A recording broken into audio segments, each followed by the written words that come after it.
$99 due at signing based on approval of credit. VIN number 501850 in June 30th, 2024. KHTKAM Sacramento, KYMX HD2 Sacramento. Take it on the local level. Live and local, 6 a.m. to 6 p.m., Monday through Friday. From the Power Business Technology Toshiba Studios, Sactown Sports. It's time. It is that time. Time for Stiles and Watkins. You can join the show by texting 916-339-1140. Find us on YouTube at Sactown Sports 1140. It's time for Alan Stiles and Chris Watkins. Yes. On a Thursday, Stiles and Watkins, Sactown Sports, taking you up to 2 p.m. Hopefully everyone didn't miss us too much. I know you missed Simone, though. Simone behind the glass for us today as we get into all things Sacramento Kings. Sam Amick, great interview. You can catch that on YouTube as he has something to say about what went wrong with Pascal Siakam and that trade.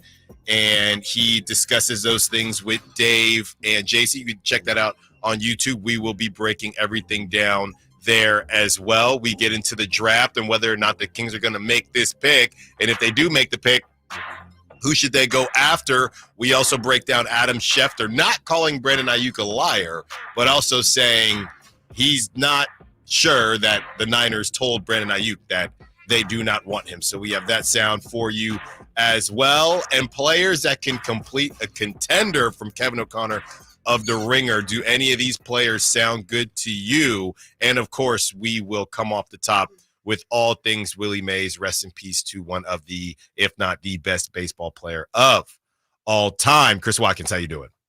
Good, man. Yeah, feeling refreshed after yesterday. It was a fun time taking the day off and, enjoying some sunlight and some golf as well. And, excited to finish up this week, man. Yeah, we got the draft coming up. Is that next week already? 6 days away. That's absolutely insane. So, yeah, I mean, Sam, like you said, we got some good Sam Amick audio. He talks about the Kings draft, and he ends it off with quite a cliffhanger and making it sound like the Kings are it's going to – I'll just say this. It makes it sound like the Kings are going to have us on the edge of our seats for the remainder of this time leading up until the draft. So excited for everything that's to come here pretty soon, man. Let's get into Willie Mays and everything that he did for the game of baseball. 2-time MVP, 24-time All-Star, Hall of Famer, World Series champion, 12-time Gold Glove winner, recipient of the Presidential Medal of Freedom. He was not going to be able to be at the game today as the Giants and the Cardinals do battle, and that is at Rickwood Field.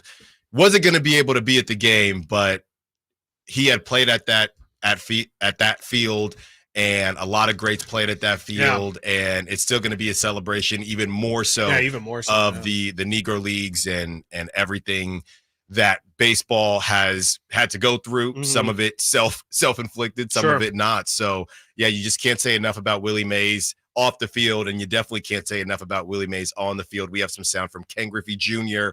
talking about how Willie Mays is a godfather of center fielders, and that over the shoulder catch, Chris. Yeah. I can tell you, I've had a couple opportunities to make that catch in my career, and I'm like 0 for 3. Yeah. It is not an easy catch, and I'm talking about just, my little games, not for the World Series, and they eventually won that World Series. Yeah. But let's start with Dave Fleming, Giants broadcaster, and the way he handled everything in the booth while it was going on was really spectacular, and you can't ask for it to be done any better than this, is what he had to say. I'm having a hard time saying the words.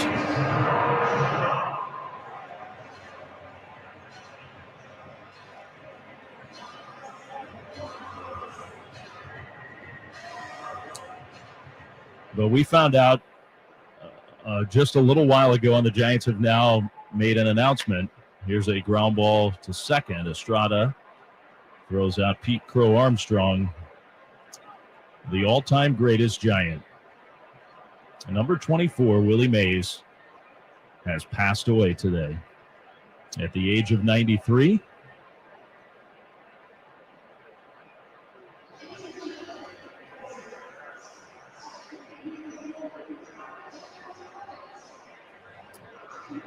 And right as we get ready to head to his hometown and honor the great Willie Mays,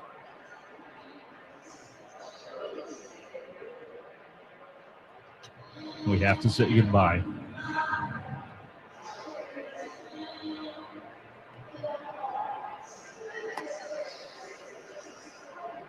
So we'll step aside here for a moment and come back, and the ball game will continue.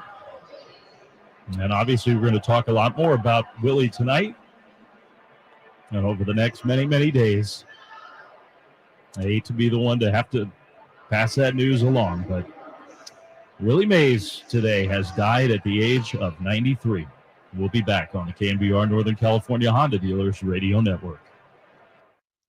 You can hear him there start to get choked up, and I almost got choked up just listening to it. And, you know, Dave Fleming and the whole Giants broadcast has been A+ for years now, many years. And, I mean, Chris, we talk about kind of timelines, and we try to be pretty honest on this show about, well, I didn't really see this person play that much, or, well, you know, I know that this person is great, but how great was he? And I think Willie Mays, at least for me, has been right on that cusp. I didn't get to watch him play. I've seen the highlights. I've seen the catch over and over again. But when somebody's life and somebody's career transcends the fact that I never even got to watch him live, or you never even got to see him do these things, but the legend lives on the way the legend lives on, and you see all of the guys that you do look up to, or that you did look up to, and how he was that for them. And when you see Barry Bonds and how Barry Bonds was crushed after hearing of the news, and, you know, he posted a statement on his social media, and again, like I mentioned, Ken Griffey Jr. and everything that he had to say, and Buster Posey as well. It just illuminates everything that Willie Mays was to the game, and you really aren't going to see somebody else transcend the game like he did. I mean, a guy who played, he saw everything happen. You know, he played in the Negro Leagues, he played in Major League Baseball. So everything that he kind of encapsulates is, I guess, something that I hope baseball fans that maybe aren't as hardcore as others can say, man, I need to get back into this. I mean, this is what brought me to the game. And hopefully when anybody passes away, it's always terrible, but hopefully this can kind of reignite that love of the game that a lot of people had growing up, and maybe don't have as much for whatever reason right now. Yeah, no, I mean, it's you know, of course it's a super unfortunate way for it to happen, but, you know, especially with the Rickford games coming up here, like that's going to draw a lot of eyeballs. And, you know, I know they had the Field of Dreams game a couple of years back, and that got a ton of just casual people interested in that game in a weird way. Like, I'm pretty sure that Willie's passing is going to do the same for this Rickford game. It was already, I'm sure, going to do great numbers, but I'm sure now with the tributes that people are going to have prepared for that game, it's going to be a ton of people tuning in. And you know, again, in a really weird way, it is going to be a really significant way to get a ton of eyes on baseball, even if it is just for a night, even if it is just for a couple games. I think it's a really good spot for baseball to shine a light on just kind of Willie's legacy and Willie's life and what he means specifically to the Giants organization. You know, I think everything you were saying during that time was right there was fantastic. And yeah, I mean, it just made me think, as you were talking about Barry Bonds and Griffey, and not only them, but just countless others who have praised Willie for his impact in their lives and also in how they play. The term favorite player's favorite player comes to mind. And that to me is what Willie's legacy will probably, you know, of course people are going to remember him for multiple things, but like you said, just the impact that he had on the players that you probably love cannot be overstated enough. And, you know, that's the ultimate compliment is, you know, being the comedian's favorite comedian and being your favorite baseball player is definitely going to be something that I'm going to remember Willie Mays for. And, you know, you mentioned the catch as well. Of course, that's kind of the term iconic kind of gets thrown around way too much, especially these days. But that is truly an iconic moment in baseball. And, you know, even to make it more iconic and to make it more, again, your favorite player's favorite player, the catch, even to self-described by Willie, wasn't the hard part. It wasn't the crazy. It's the thing that everybody drew themselves to because, oh my gosh, over the shoulder. But there's reports that, because I believe that was at the Polo Grounds as well, and they said that was like a 450 yard or foot home run, and that typically is just out of the or at least that's a home run in every single baseball field. Right. So the fact that he was able to run that down and then the throw after, nobody talks about the fact that he got the ball into the infield after catching it on the run and over his shoulder. Just an amazing player. And yeah, every account says that he was as incredible as it is, an even better person. And definitely just a major hole in the baseball community that just can't ever be replaced. Yeah. My mom hit me up and I already knew about this, but she kind of reminded me. So Willie Mays, at one point, he was playing in Panama, and just kind of a kind of cool story. My family, long background in baseball. And when he was playing in Panama, one of the games, my great uncle was the umpire in that game, and Willie Mays stole home. Yeah. And Willie Mays stole home, and my uncle initially called him out. He was out, but the catcher ended up dropping the ball, and my uncle changed his ruling to safe. So my mom said that to me yesterday. It's the right call. It's always the right call. That's the right so call. that's just great stuff. Yeah. Let's get to that catch. This is what happened during the 1994 World Series, 54 World Series. We'll get to that sound, but first we have the moment of silence at Wrigley Field held for Willie. That's coming up. Ballpark where Willie Mays played so many times, and they're going to pay tribute to number 24. So we'll stay here. Ladies and gentlemen, it is with great sadness that we announce that San Francisco Giants legend and Hall of Famer Willie Mays passed away peacefully this afternoon at the age of 93. Please join us in a moment of silence as we remember Willie Mays.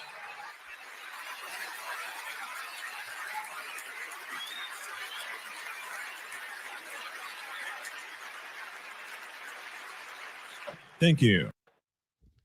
Great stuff there. And what's crazy, Chris, that the Giants just happen to be playing the Cubs is that Wrigley Field is one of the few fields left where Willie Mays played at. That's so true. Yeah. Quite the coincidence. Coming up next, we get into some NBA and how all 30 NBA teams can nail their 2024 offseason. Obviously, we'll get into what the Kings can do. We got some more Willie Mays. We got the catch sound coming up later in the show, and we will get into Sam Amick and what he had to say on the morning show. Stiles and Watkins, Sactown Sports.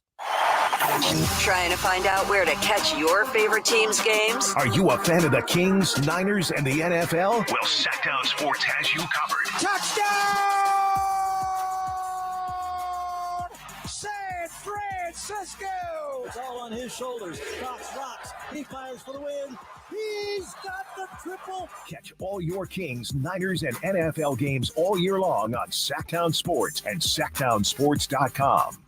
Save on rows and rows of new Hondas during our giant summer sale at Folsom Lake Honda, your one-stop Honda shop. Hurry in and save on our best selection of new Hondas. Each is priced to sell now. Folsom Lake Honda is your one-stop Honda shop for great pricing on a giant selection of new CRVs, HRVs, Ridgeline, Civics, and Accords with low finance and lease options. Get to Folsom Lake Honda or go to FolsomLakeHonda.com. Folsom Lake Honda, yeah, your one-stop Honda shop. Hi, Michael Dave here for Capital Casino. Sacramento summertime heat is back. And of course, Cap Casino, Sacramento's #1 poker room, wants to invite everyone to soak up some air conditioning, still with the most variety of table games in the region. And as always, the best food, best service, and the best action, conveniently located in downtown Sacramento. Capital Casino, of course, reminding everyone to please make sure you gamble responsibly. 1-800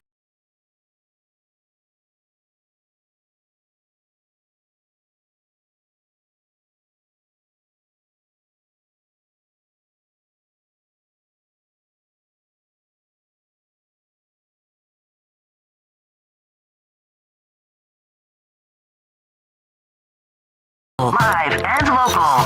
This is Sactown Sports.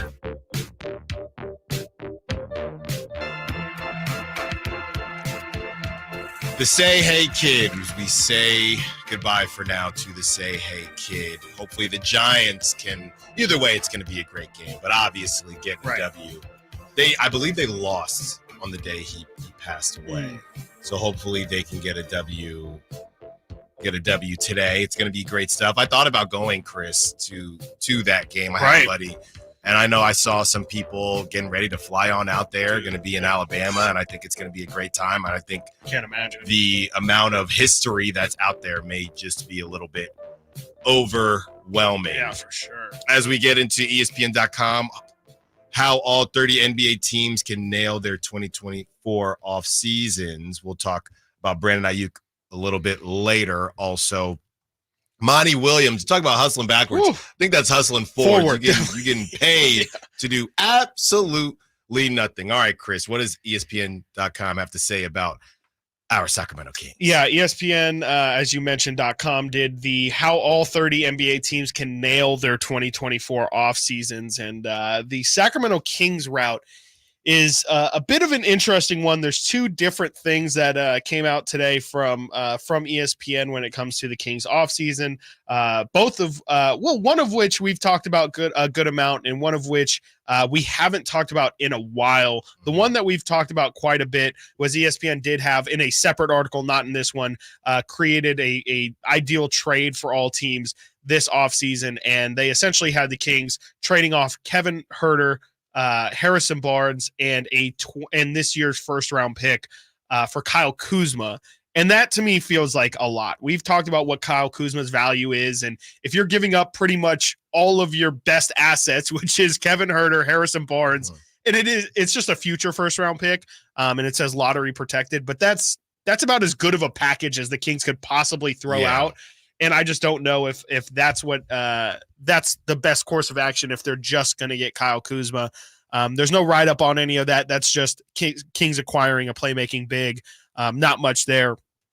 The actual article itself of the 30 how all 30 teams can nail their offseason has the Kings going after Jeremy Grant, again, a name that we haven't talked about in a while. He definitely was heavily rumored to be on the trade block around trade deadline time, and really since he didn't get moved then. There hasn't been a lot of talk this offseason about him being as available as other guys like the Brandon Ingrams, like the Kyle Kuzmas, all the names that go down the list. And here's what the write-up is from Kevin Pelton of ESPN. The Kings would be a possible landing spot for Grant, though in their ideal offseason, they'd give up limited pick value, perhaps a protected first rounder, along with Kevin Huerter to upgrade from Harrison Barnes to a younger Grant. Sacramento would want to rope in a third team to shed some additional salary, giving the Kings the ability to re-sign Six-Man of the Year runner-up Six-Man of the Year award runner-up Malik Monk as an unrestricted free agent without pushing them into the luxury tax. So this is also a two-part thing. This is actually just saying, I guess I should have read the word for word. I thought this one was also saying they're going to trade Huerter and Barnes for Jeremy Grant, but I believe this is just saying, if I can read this verbatim, perhaps a protected first rounder along with Kevin Huerter to upgrade from Harrison Barnes to the younger Grant. So it kind of sounds like, but I know contract-wise, I'm going to say that this is actually going to be Huerter and Barnes with a protected first rounder for Jeremy Grant, because I know Jeremy Grant makes something near in the $30 million range. And so I'm pretty sure the $15 million that Kevin Huerter is making on his contract isn't enough. Obviously, if you add the 18 of HB, that makes it more so towards Jeremy Grant's deal. And so, yeah, there's the first part of it is Kevin Huerter, Harrison Barnes, and a first-round pick for Jeremy Grant, and then getting, or maybe this is, again, where it's not going to be Harrison Barnes, as Kevin Pelton writes, roping in a third team to shed some additional salary to sign Malik Monk. So maybe it is just going to be Huerter and then getting that third team to kind of make up the salary. But I guess the without getting into the weeds here, essentially, if the Kings end this offseason with Jeremy Grant as their addition and the ability to re-sign Malik Monk, then making the presumptive starting lineup Fox, Monk, Keegan Murray, Jeremy Grant, and Domantas Sabonis with, I guess, Keon Ellis and Davion Mitchell as the main backup players. I like it. It's a different version, right? Yeah, it's a different version I like of what it. we talked about. Obviously, Malik is the key there, and we have a lot of Malik. By the way, his Instagram had people losing their mind, and De'Aaron Fox had his camp yesterday and was asked about Malik Monk. So we will play what he had to say about his buddy from Kentucky. Yeah, I don't know how to feel about that starting lineup, and I also, as the day goes by, honestly, Chris, I just don't. It's hard for me to envision this lineup because, and I haven't even talked to you about this because we haven't really done the Malik Monk thing lately. I'm and maybe I'm falling for this Instagram thing. And by the way, I'm going to blow up like a rocket. And then he has a red grill in, but at the same time, apparently it was a song. He responded to somebody. They were just song lyrics. Okay, Malik, well, you still chose those lyrics. So I don't think he's staying. And I know we're doing the hypothetical. Just a sidebar. I'm starting to feel like he's not staying. But if he does stay, let's just play that game. As far as this lineup is concerned, I like it. Anybody can get hot. Is this a team that can get hot enough to make some moves? I mean, to be fair, the Mavericks, as a 5 seed, they did get to the finals. So it's not about, I think this team is going to be a 2 seed or a 1 seed. It would help. But yeah, are you asking me or if the question is, do I think this team could be a 5 seed and make some noise? Sure. Or like, where does this fall on the ranking of like the other move? The Zach LaVine. Do you like this more than Zach LaVine and Caruso? Maybe. Do you like this more than I threw out the other ESPN Kuzma deal? Right. Where does it fall in terms of that? I guess it's also really just a question of like, how do you feel about Jeremy? How do you Grant, feel about honestly? Jeremy Grant? I mean, he's kind of the do-it-all guy. He's literally an upgrade. But as far as Army knife, right? Right. As far as the creation, I don't think that's really too much of his bag. I mean, would you put him in you do this, with the Harrison Barnes variants? Is he a OG Anunoby variant in a way? Yes. Yeah. But healthier?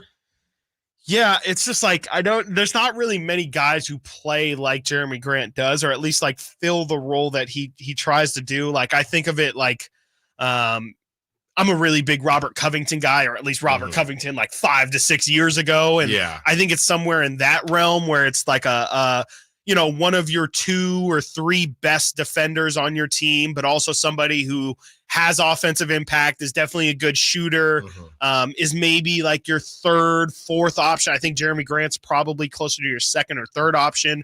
I would like him closer to the 3rd option than a 2nd option. I would say he's like he's almost like a really high level role player, which I don't know what to do with, because I do kind of feel like Keegan Murray is trending in that more so in that direction than like an actual star. And I think that they could definitely help play off of each other. I think there's a lot of things, maybe if you're thinking you're adding to Keegan's bag by bringing in a guy like Jeremy Grant, because he can kind of teach him some of the tricks of the trade. I like it. I don't know. It's one of those where I wouldn't truly know how big of an impact it's going to have until I see it. Right. Like, there's it feels like a lot of what Jeremy Grant brings that is a lot of the intangibles, is a lot of the, he's a high level player who will do some of the dirty work, isn't afraid to guard Paul George's, Kawhi's of the world, which the Kings just don't have. And I don't know how to properly value that on this team, because it's a question. It kind of does bring up something that I've wondered about this team, even when they were terrible at defense, which they kind of still are. But like, is it putting lipstick on a pig to just put a one good defender on your team and hope that elevates your entire defense? I don't know how realistic that is. And, it obviously helps, but it feels like to me, and it's definitely a step in the right direction. I just don't know if it's going to be the wholesale change that maybe what giving up those assets probably should be, because that's also the problem, is if you're giving up HB and Herter again, what's your pivot move after, or not even pivot move, but like there probably needs to be some room for flexibility for you to make another trade deadline move or something small like that. And I don't know what that move would be if you're giving up everything you have to get that guy. The bottom line is, I don't know if there's a singular move out there that would make people say,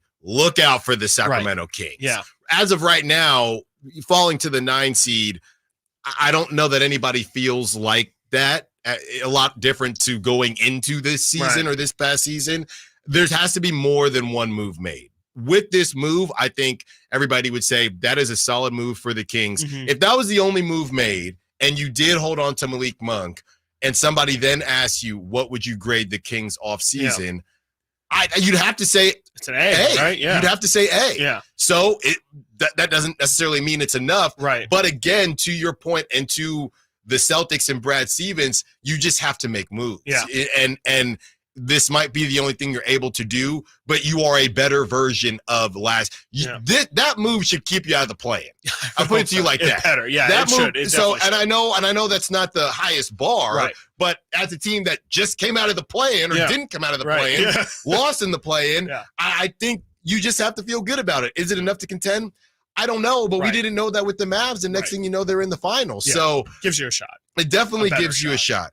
Coming up next, Brandon Aiyuk hopes that the Niners will give him a shot to get paid. And Adam Schefter speaks on NFL Live as far as what he thinks went down between the star receiver and the San Francisco 49ers. Stiles and Watkins, Sactown Sports.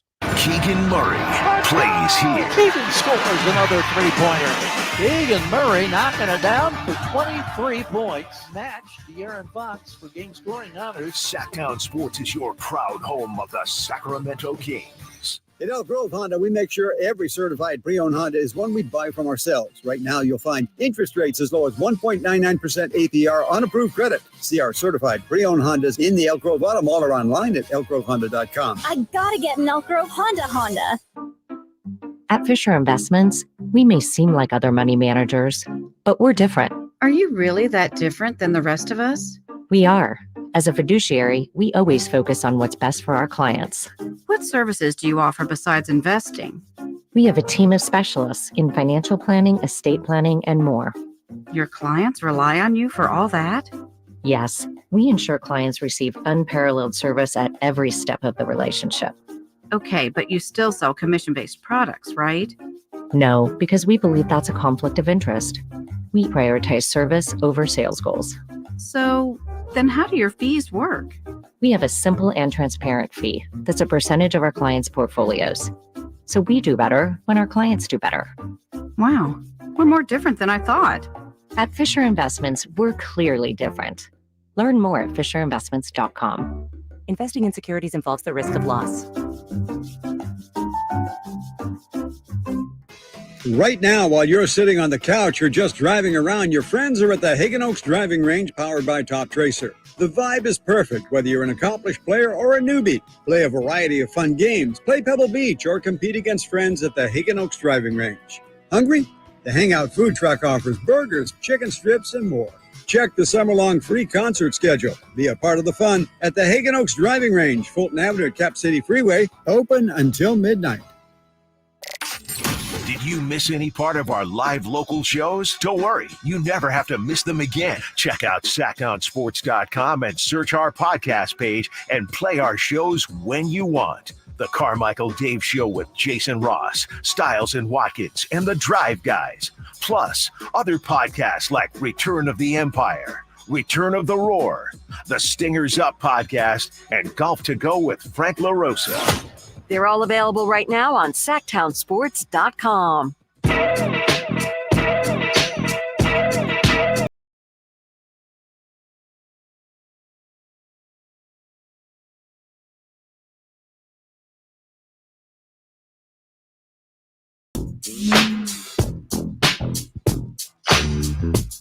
Sactown Sports. Call or text at 916-339-1140. Want to hang on for 11 o'clock as we get into Sam Amick. and he had some good nuggets on the Pascal Siakam situation, which I've never really heard about something like this coming out and really a player questioning how he's valued by a team. So the way Sam said it, always is very articulate. So we will play that sound for you and kind of break down what went wrong with the Pascal Siakam situation. But first, we get into Adam Schefter, and he had these things to say about star receiver Brandon Aiyuk's TikTok saying that the Niners don't want me anymore. What more can you tell us about the contract talks between Brandon Aiyuk and San Francisco? Well, Laura, unless the 49ers stance has changed suddenly, dramatically, and unexpectedly, that statement would be completely false. Because having spoken to the Niners multiple times, multiple Niners people throughout the course of the offseason, every single one of them said they wanted Brandon Aiyuk back. It was a priority. I think what Brandon Aiyuk is saying here is that their contract offer says to me that they don't want me back because the wide receiver market has exploded recently. We've seen Justin Jefferson come in $35 million a year. We've seen A.J. Brown come in north of $30 million a year. We've seen Jalen Waddle come in $28 million a year. We've seen big guaranteed money. And the Niners and Brandon Aiyuk have been unable to reach a long-term contract agreement. And while they've had these talks, the prices of wide receivers only has risen to the point where it doesn't seem like there's been recent contract talks because talks have been at a stalemate. So when Brandon Aiyuk says they don't want me there, that's just not true. They absolutely do want him there. They just don't want him there at the price that he's looking for right now as the two sides try to reach a common ground on a long-term deal. 916-339-1140. More likely to stay with their current team, Malik Monk or Brandon Aiyuk? I think it's Brandon Aiyuk still. But yeah, I mean, you wouldn't know it if you're just following this thing through the media, man. I mean, I don't even know where I really think this is falling. I think Schefter is definitely being, I think he's right, but it is a bit of an optimistic approach. I mean, I think that, Aiyuk is I think it's kind of downplaying Aiyuk's feelings in all this because I do actually think Aiyuk is starting to feel pretty slighted by all of this. Not enough to where, if the Niners give him the money that he's looking for, I don't think he feels that slighted. But like, I do think that there started to be a little bit of a lack of care of feelings from the Aiyuk side to where it's like, I don't really care that this makes you look bad. Right. I am trying to do the best for myself, which again, we have to we don't have to be on athlete side, but we have to understand that, the athletes are part of this too. They have to try and play the cards that they have. And realistically, I mean, he doesn't have many because I had completely forgotten about this. And I was just reading an article about it. And I didn't need to read the article to know this, but they can franchise tag him. Like if they can just drag this out, and Aiyuk really doesn't have an option outside of just making it messy. And that's what he's done. And that's what he's doing. And I kind of can't blame him for it, but there's no guarantee that it's going to work out for him. But I do kind of think Aiyuk is starting to have some bad feelings about this. I don't think it's past the point of repair, but I do think that Schefter's kind of discounting how Aiyuk feels in all of this. Yeah, I don't think that Brandon Aiyuk necessarily wants to leave, but I do think that he feels like if he keeps doing stuff like this, the Niners price tag in a trade will have to drop to where the Steelers or whoever, by the way, I saw a report that Justin Fields has not looked good. and so Russell Wilson, there you go. I don't know if Brandon Aiyuk wants to leave, but I do think he's trying to maybe mess up the leverage that the Niners have, because now you have a distressed asset and a disgruntled player, and the Niners aren't going to want to deal with that. Right. He might have to play ball, no pun intended, but yeah, I think right now he's just trying to get everything out. So if you're whoever, the Steelers, hey Niners, we know Brandon Aiyuk is not happy. Yeah.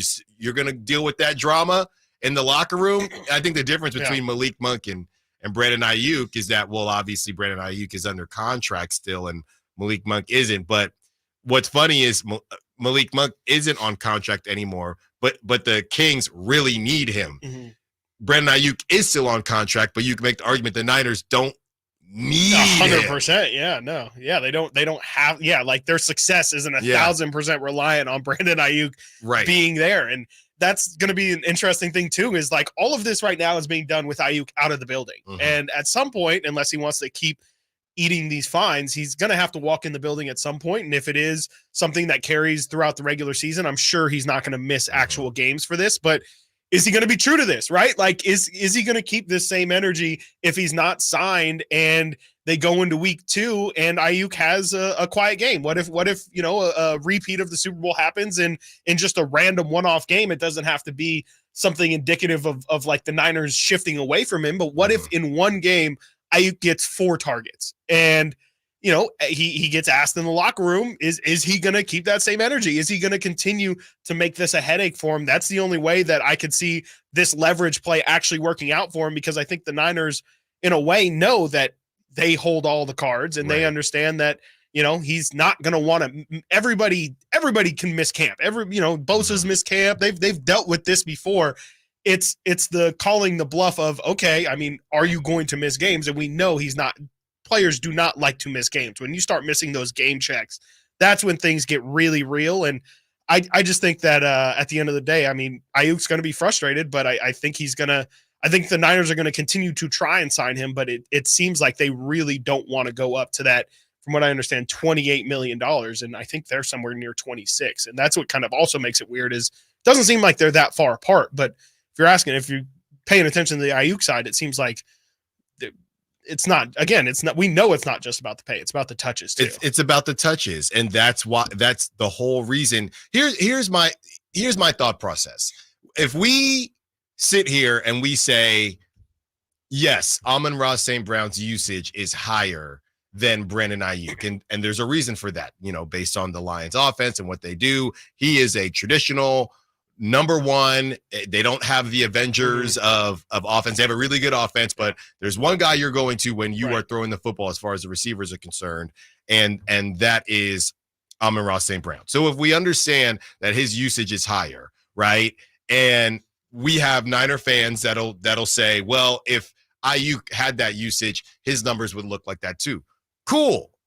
But it's not, and it's not going to be in this offense. So if I'm the Niners, you might be as good as Amon-Ra St. Brown, but we can't pay you $30 million a year because we're not going to be able to justify it in this offense. Yeah. Do you think that after, let's say Debo moves on after this season, because he's going to have a contract situation, do you think that even without Debo, because you still got McCaffrey, I assume we would still have Kittle. Now you have Pearsall. You have Juwan Jennings. You have all these other receivers.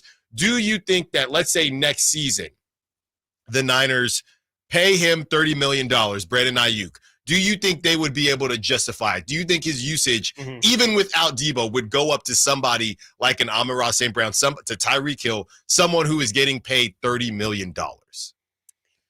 I would hope so, but I don't think so. I don't see how. Yeah, I don't think so. I don't see how. Maybe they would do it just to justify it, to say like, hey, we're now paying this guy $30 million. Yeah. We're going to feature him, but that would be taking away touches from McCaffrey. And that's, I don't know if it would be taking touches from Kittle. I mean, we kind of went through like the Kittle numbers the other day, and, he's kind of already at 65 receptions, I think, on like 90 targets.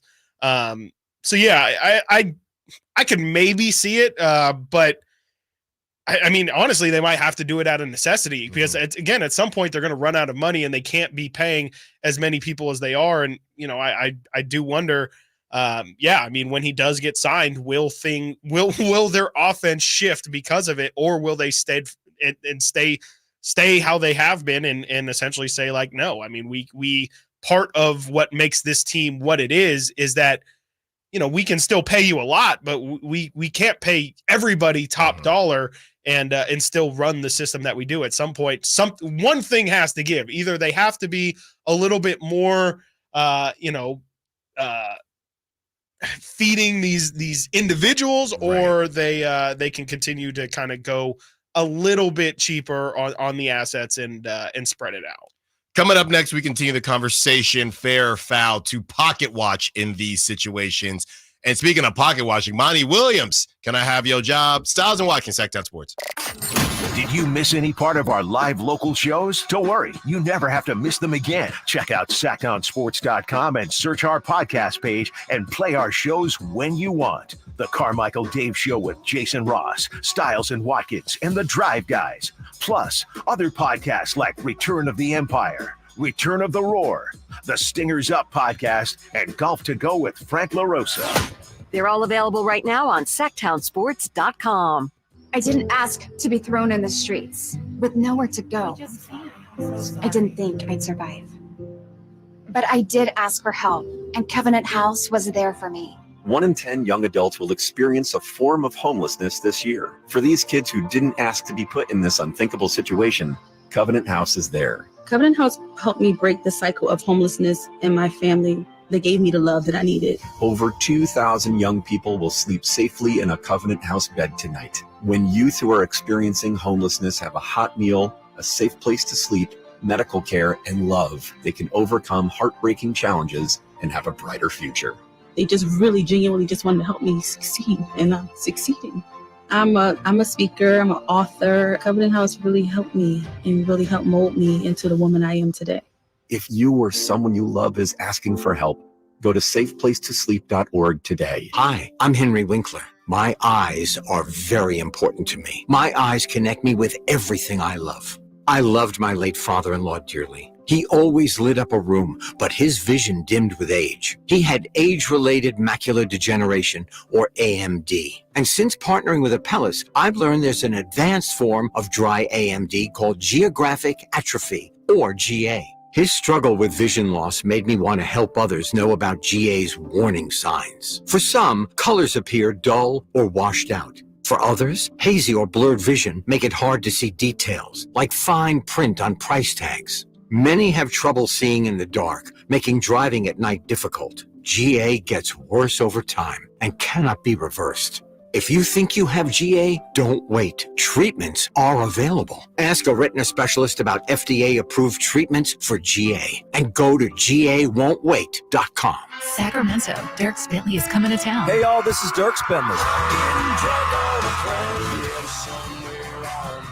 Saturday, September 28th at Hart Health Park at Cal Expo for Country in the Park 2. And he's bringing some friends. This is Bonnie. Take my hand, let me make you mine. Paige Dasha, Kelsey Hart, and more. Saturday, September 28th at Hart Health Park at Cal Expo. Get your tickets before they sell out at CITPFest.com. Brought to you by Bonnie Plumbing, Electrical Heating and Air, and the U.S. Marines.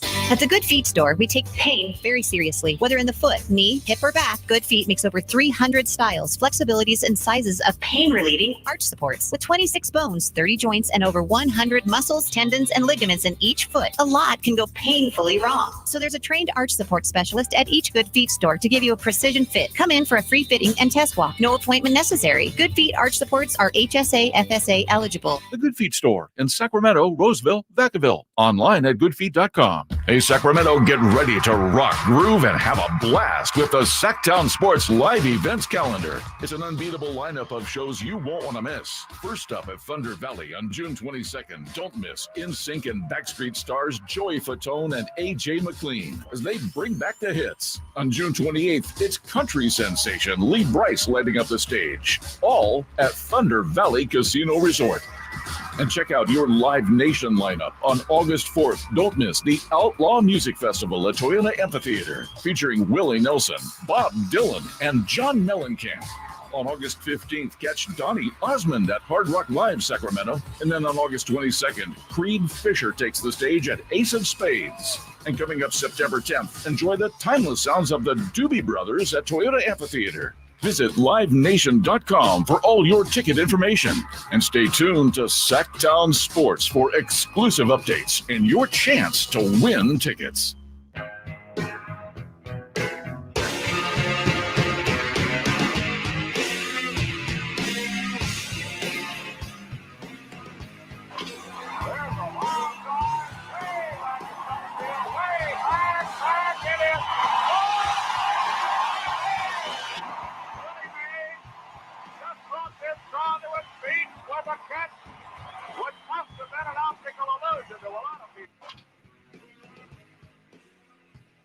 That was the broadcast from the catch, Willie Mays, the catch in the 1954 World Series that they went on to win. I believe that was in game 1, Chris. So that set the tone. Willie, one of the greatest center fielders to ever live, possibly the greatest center fielder to ever live. And there's something about center field, Chris. I mean, the premium positions in baseball. It's up the middle, right? It's center field, shortstop, and catcher. And when you watch the draft, besides big corner guys, whether it's a big corner right fielder or left fielder or first base or third base, basically the MLB draft, which is happening in next week or in very, very soon, they just draft a bunch of shortstops, catchers, obviously pitchers, but position players, shortstops, center fielders, and catchers. And when you get there, it's a bunch of shortstops that got moved to other positions because of the super shortstop. It's a bunch of center fielders that got moved to the corners because of the super center fielder. And Willie Mays being that super center fielder that he is, there's just a level of swag that comes with holding down center instead of some of the corner positions. No disrespect to the corner positions. But honestly, that's part of the reason I always kind of like Ken Griffey Jr. more than Barry, because Ken Griffey played center. Yeah, no, I played mean, left. You know, it just takes a little bit more, right? Like you have to be a little bit better of an athlete. You have to be a little faster than everybody. You might have to be a little more reckless. And I mean, it's cost Mike Trout quite a bit, right? Running in all those he's in right field now. Absolutely. So yeah, no, I'm right there with you, man. Like center field is it's I won't say it's an underrated, but like everybody talks about the shortstops. Everybody talks about you know, how great it is, how valuable it is to have a great catcher. But center field, man, there's nothing like just the displays of athleticism that you're allowed. It really feels like in a sport where Bartolo Colon and Mookie Betts could be on the same field at the same time, like center fielders where you really get to see, oh no, these baseball players can be pretty sick athletes as well. And I do miss sports science because sometimes they use some ridiculous comparisons, but it did put it into perspective a lot. Oh, like how, you know, he covered, you know, again, the Willie Mays catch, he ran 450 feet out. That's the equivalent of, you know, Tyreek Hill running a 30-yard out route. Exactly, you know? Exactly. Kings fan on the Sack Chat is asking Alan, who is now the greatest living player in your eyes? That is a question. I believe it was Susan Slusser or I think it was Ann Killian. Ann Killian asked that question. And it's been Willie Mays for a very long time. And now we have to figure out what the new answer to that is. So I'll throw it back to the audience on that one. Who is the greatest living baseball player of all time right now? Chris, I found the Justin Fields, as we discussed Brandon Aiyuk. I found the Justin Fields tape. Oh God. So it was a Le'Veon Bell. So Blitzberg posted Justin Fields throwing the ball to the route god, right? And Le'Veon Bell quote tweets it and says, "That ball getting there late with about," and I'm not kidding, 10 E's. And then he goes on to say, "I know it's routes on air, but this is telling you a lot." So that went viral. And then Le'Veon, of course, tried to go back and say, somebody responded and said, because Fields is trash. And he says, I ain't say all that, but he definitely got a bunch of room to improve, which can also be scary with all the talent he has. So we kind of walked it back a little bit. Is it Le'Veon? You said the ball was getting there extremely late. You used 10 E's. So that's who Brandon Aiyuk might be playing with. And I said something, Chris, and I want to know, it did numbers on social media, but I need to know whether or not it's fair or foul. So this is what I said. Brandon Aiyuk is going to trick off his career over pride. I try not to pocket watch, but if the difference between 26 and 30 million is enough to want to leave one of the best orgs in sports in one of the best locations with a top 10 QB, ... Good luck, bro. Yeah, I think the only problem is trick off his career. Like that's probably where, especially if you're putting that out. I know what you mean, especially if you say that to me, but putting that into the Twitter sphere, I could see how a lot of people probably like, I mean, his career is not going to be over. Like, right. I guess, I mean, every year you are in the dance. Yeah. And no, absolutely. Like I said, I know what you mean. And people came back and said, look, well, that's $4 million over. That's actually $20 million. Right. Because that's $4 million over 4 years or $4 million salary math over 5 years. Right. So, and I said, fine. Yeah. Fine. But in my opinion, you're playing for the Niners. You could get that money back in other ways. Win a Super Bowl. Super Bowl. Get a Disneyland ad. That's what I'm saying. So, like I said, and someone said, you're definitely pocket watching. I said I tried not to pocket watch. I didn't say I'm not pocket watching. We're not perfect here. And then you do this thing and everybody says, oh, you know what I don't get though?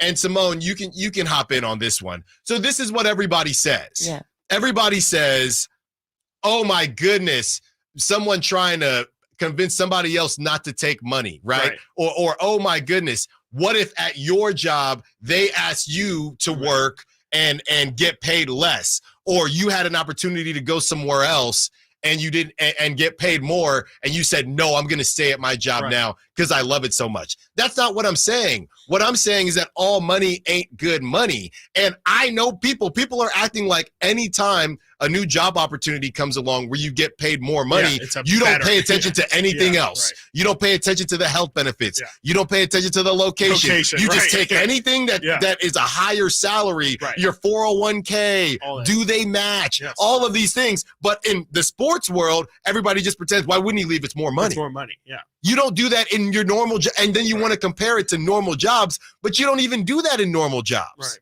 Everybody, not everybody, but a lot of people, when they get offered more money to do something else at a different company, they don't just take it without paying attention to other things. So fine, if you think that you should just take the money, what I'm saying is he's going to Pittsburgh to play for washed Russell Wilson and Justin Fields, who's a punt returner. It's not the same to me. Kickoff, sorry. Look, new rules. Okay. It's not the same to me.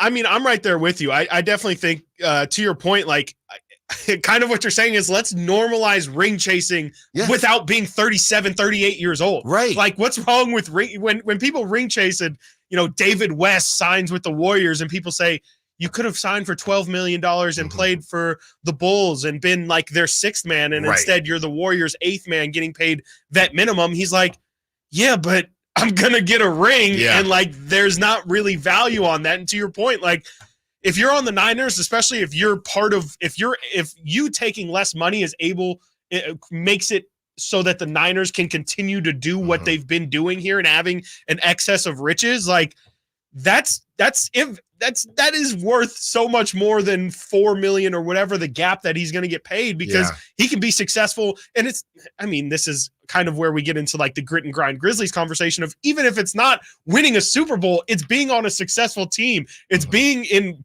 one of, if not the best organization in football in terms of how they treat their players as well. Like, we read the player surveys every single offseason, and there's a lot of franchises out there that treat their players like absolute garbage.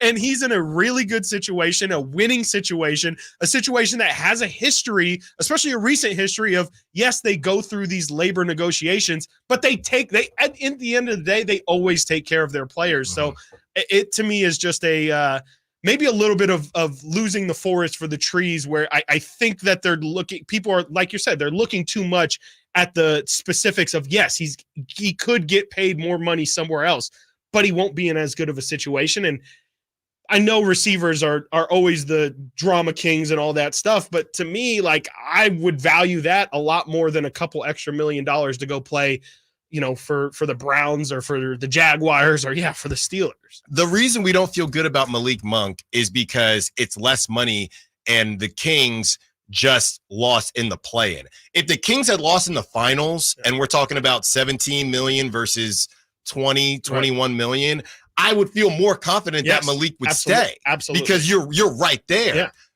They losing in the play-in, that's a little bit different. So back to the Niners, you were just in the Super Bowl. Yes. And then the conference championship. Yeah. And then the year before that, you were in the Super Bowl. This is what we play for. This is what Simone, we play for. what do you think?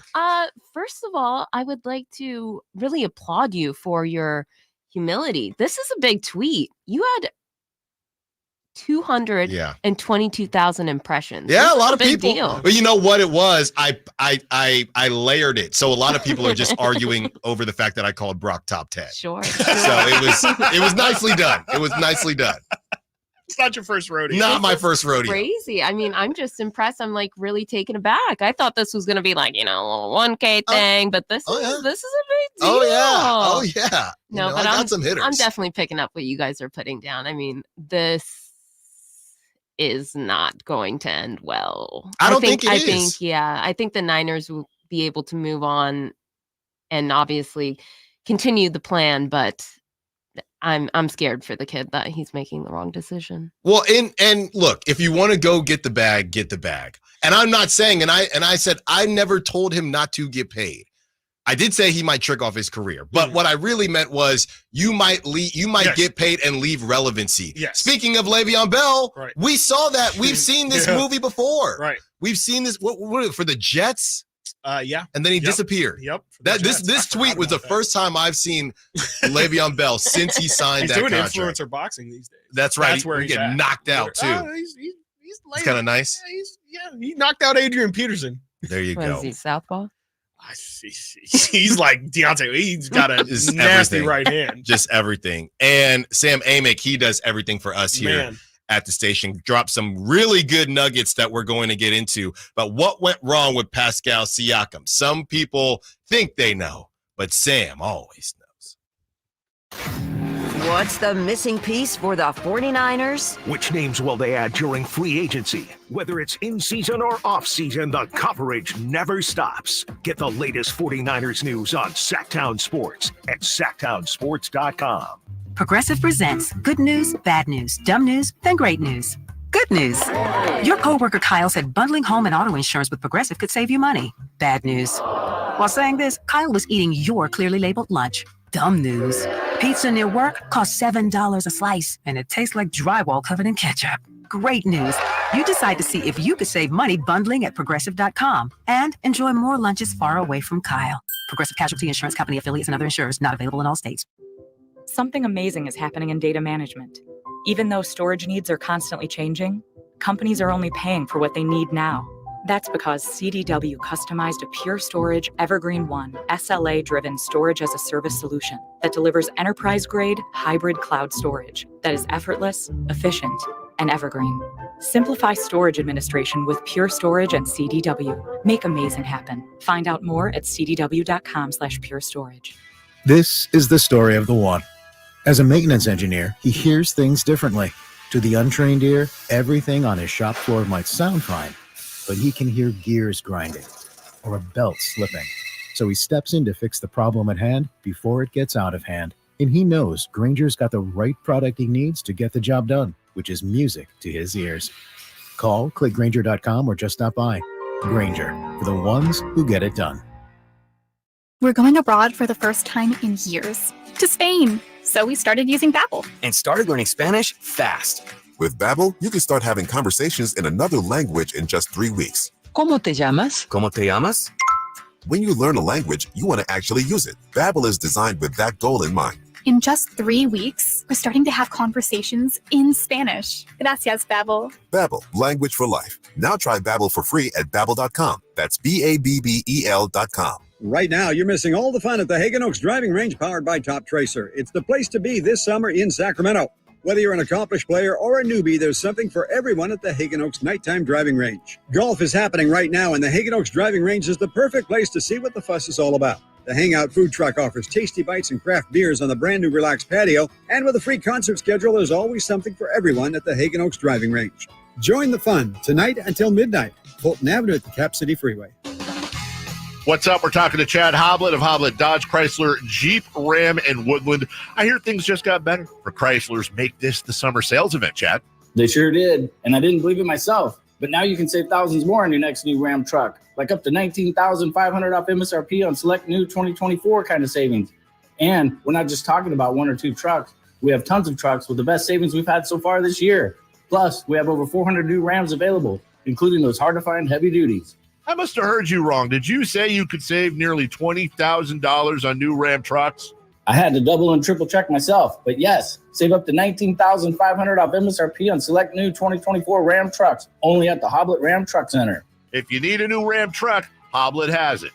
$19,500 total net savings after $11,500 factor rebates and $8,000 dealer discounts. Rebates include $2,000 Chrysler Capital bonus cash. Must finance with Chrysler Capital Qualify and 2 $2,500 RAM coupons. Only available while supplies last. At least 5 at this net savings. Hi, Michael Dave here for Capital Casino. Sacramento summertime heat is back. And of course, Cap Casino, Sacramento's #1 poker room, wants to invite everyone to soak up some air conditioning, still with the most variety of table games in the region. And as always, the best food, best service, and the best action, conveniently located in downtown Sacramento. Capital Casino, of course, reminding everyone to please make sure you gamble responsibly. 1-800-GAMBLER. Lead generation is one of the most important aspects of any marketing campaign. Let us help you identify your target audience and market your products or services to them. Go to aimyourdigital.com today. aimyourdigital.com. KHTKAM Sacramento, KYMX HD2 Sacramento. From the Power Business Technology Toshiba Studios, your flagship station for the Beam Team. Should we light the beam? Light the beam, baby. Sactown Sports.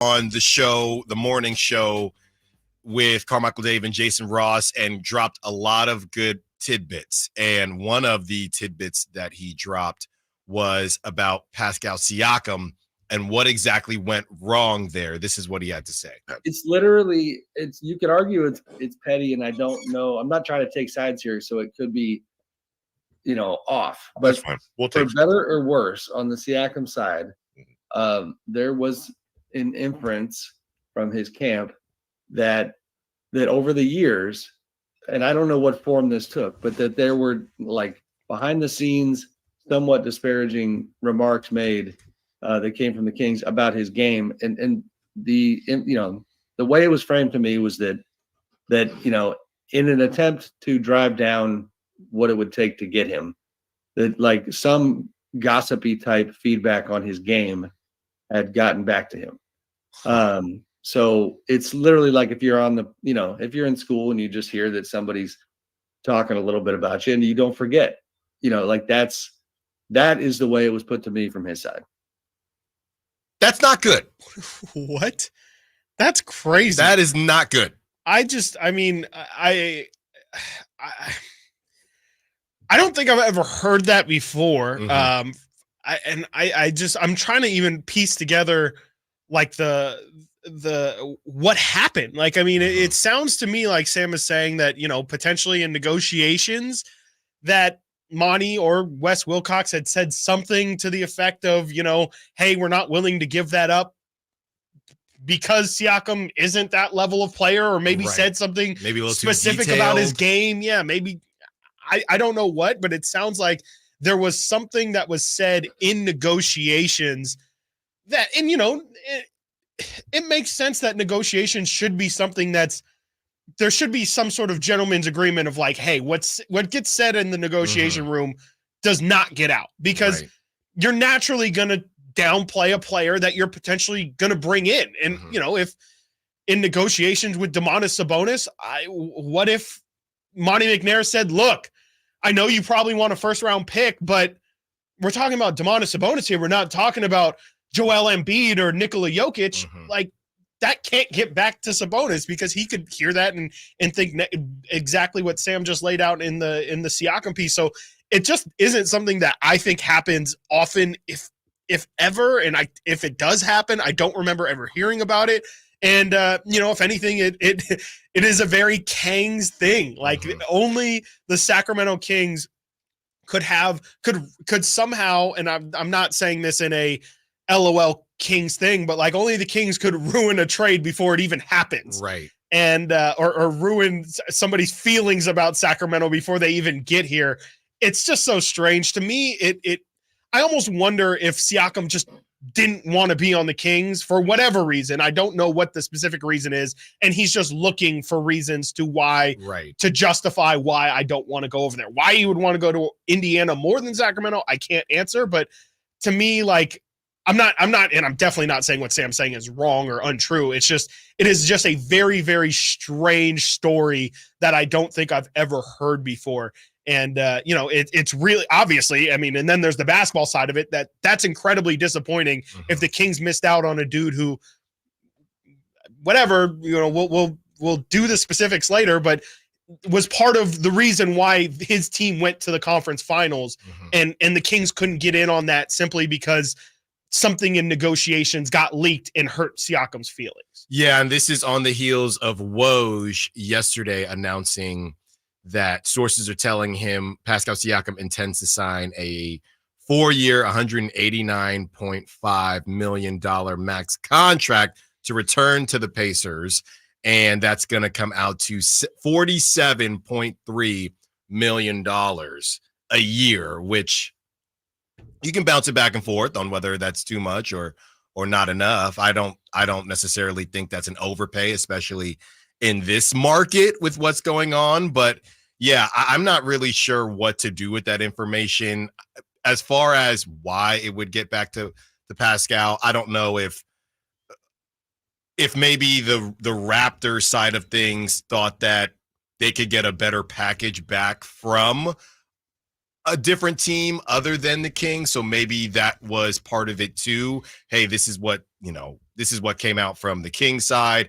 And maybe it didn't come out what the Pacers side said or what any other team said, because the Raptors were trying to maybe finesse where Pascal would go. So who knows, but it's definitely an unfortunate situation if that did hinder the idea of this trade happening or affected how Pascal feels about the Kings. I mean, I think just from a basketball standpoint, I'm okay with believing that it was mostly that, because with Sabonis and how much he has the ball and De'Aaron Fox, and both Sabonis and they're not the same player at all, Sabonis and Pascal, but neither of them really stretch the floor. Pascal will take threes every once in a while. So I'd like to stay in that side of things. But obviously when something like this comes out, we have to discuss it. I mean, Chris, this takes you down the path of, okay, we already know what happened with Mike Brown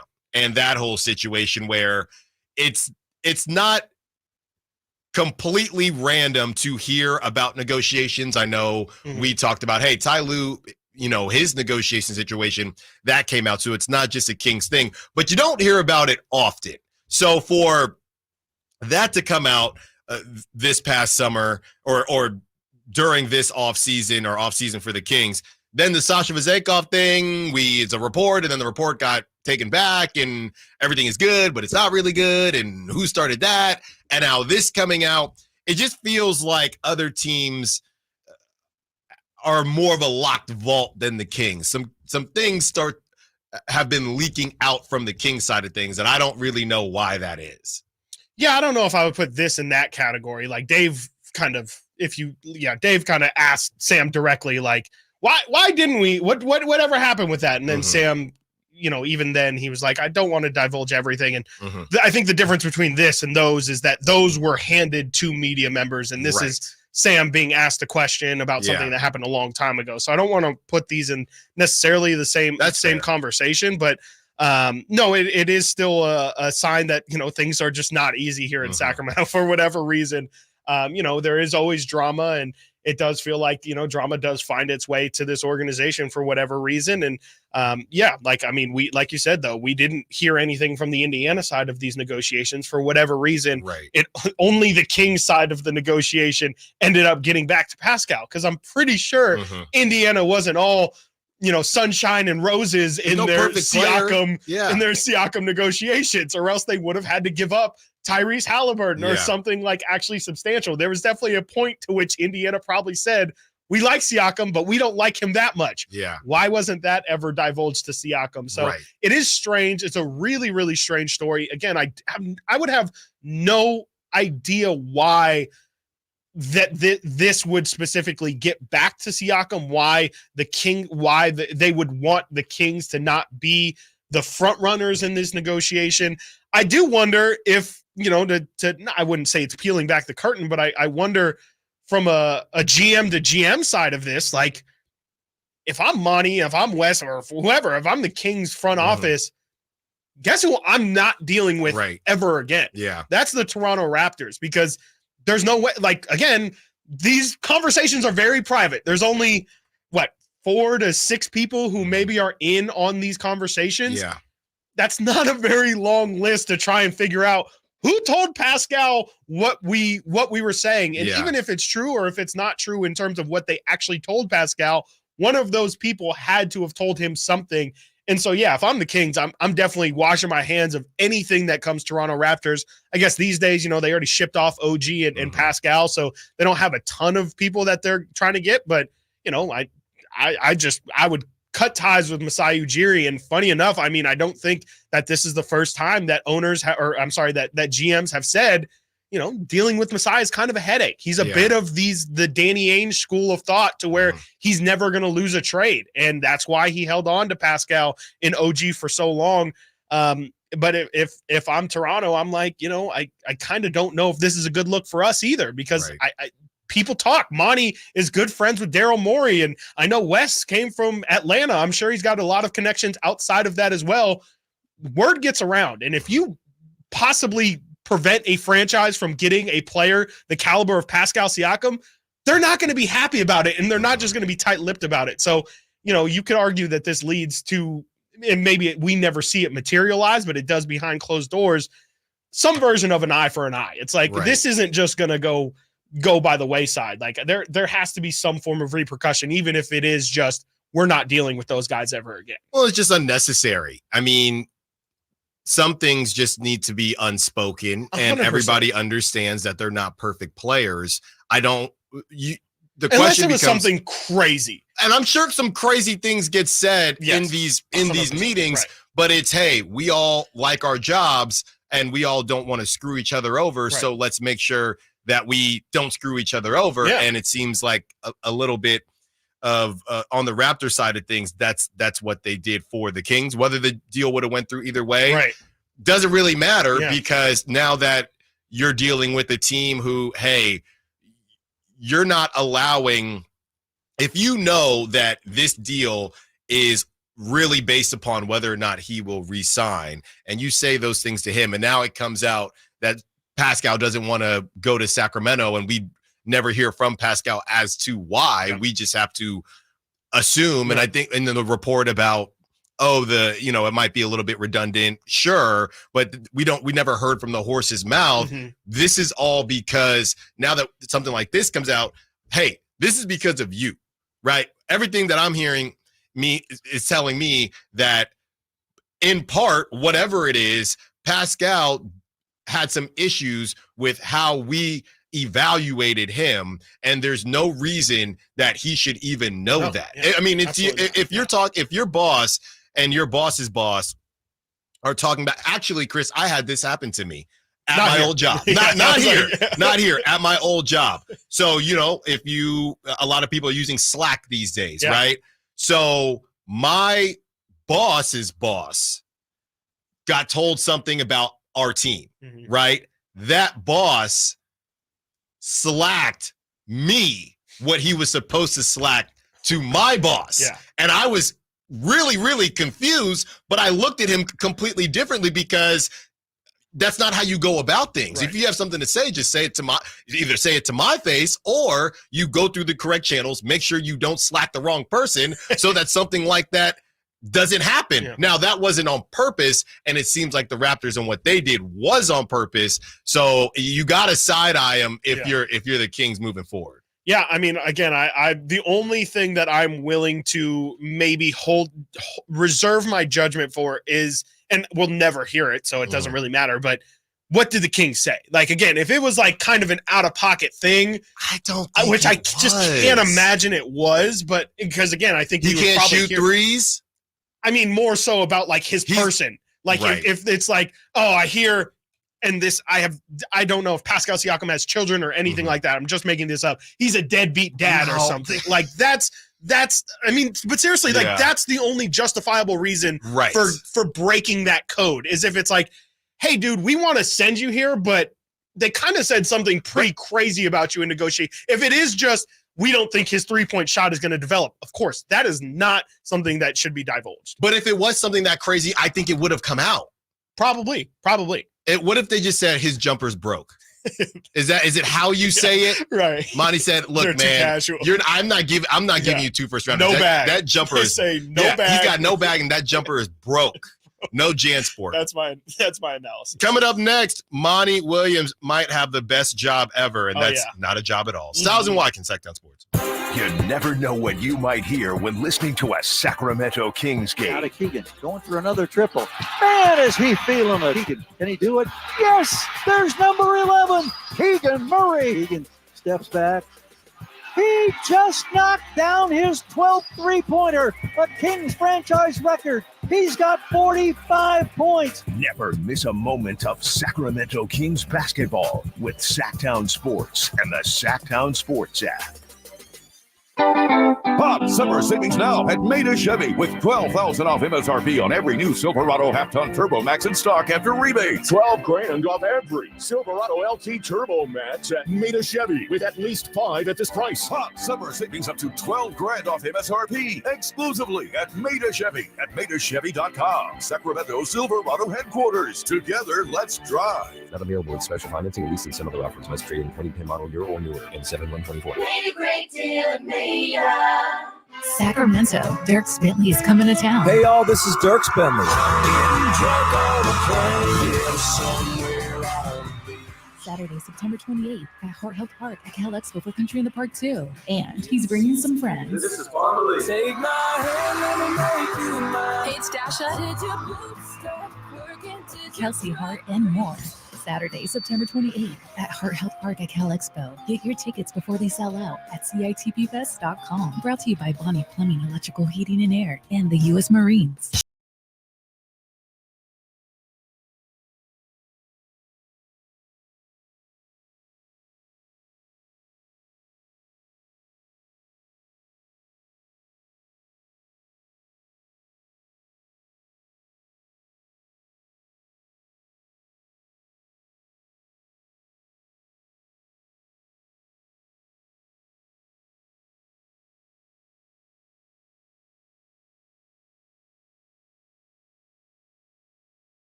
From the text line, Esteban, I just wonder how many teams the Kings can trade with. Doesn't seem like any teams in the West would trade with us, and now more Eastern Conference teams aren't going to deal with us.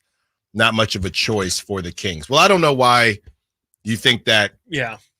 Western, I mean, just because they're the West, I'm not really sure why. I don't feel like the Kings are have any issues trading, and if anything, I think this looks worse for the Raptors than the Kings. Yeah, I think so.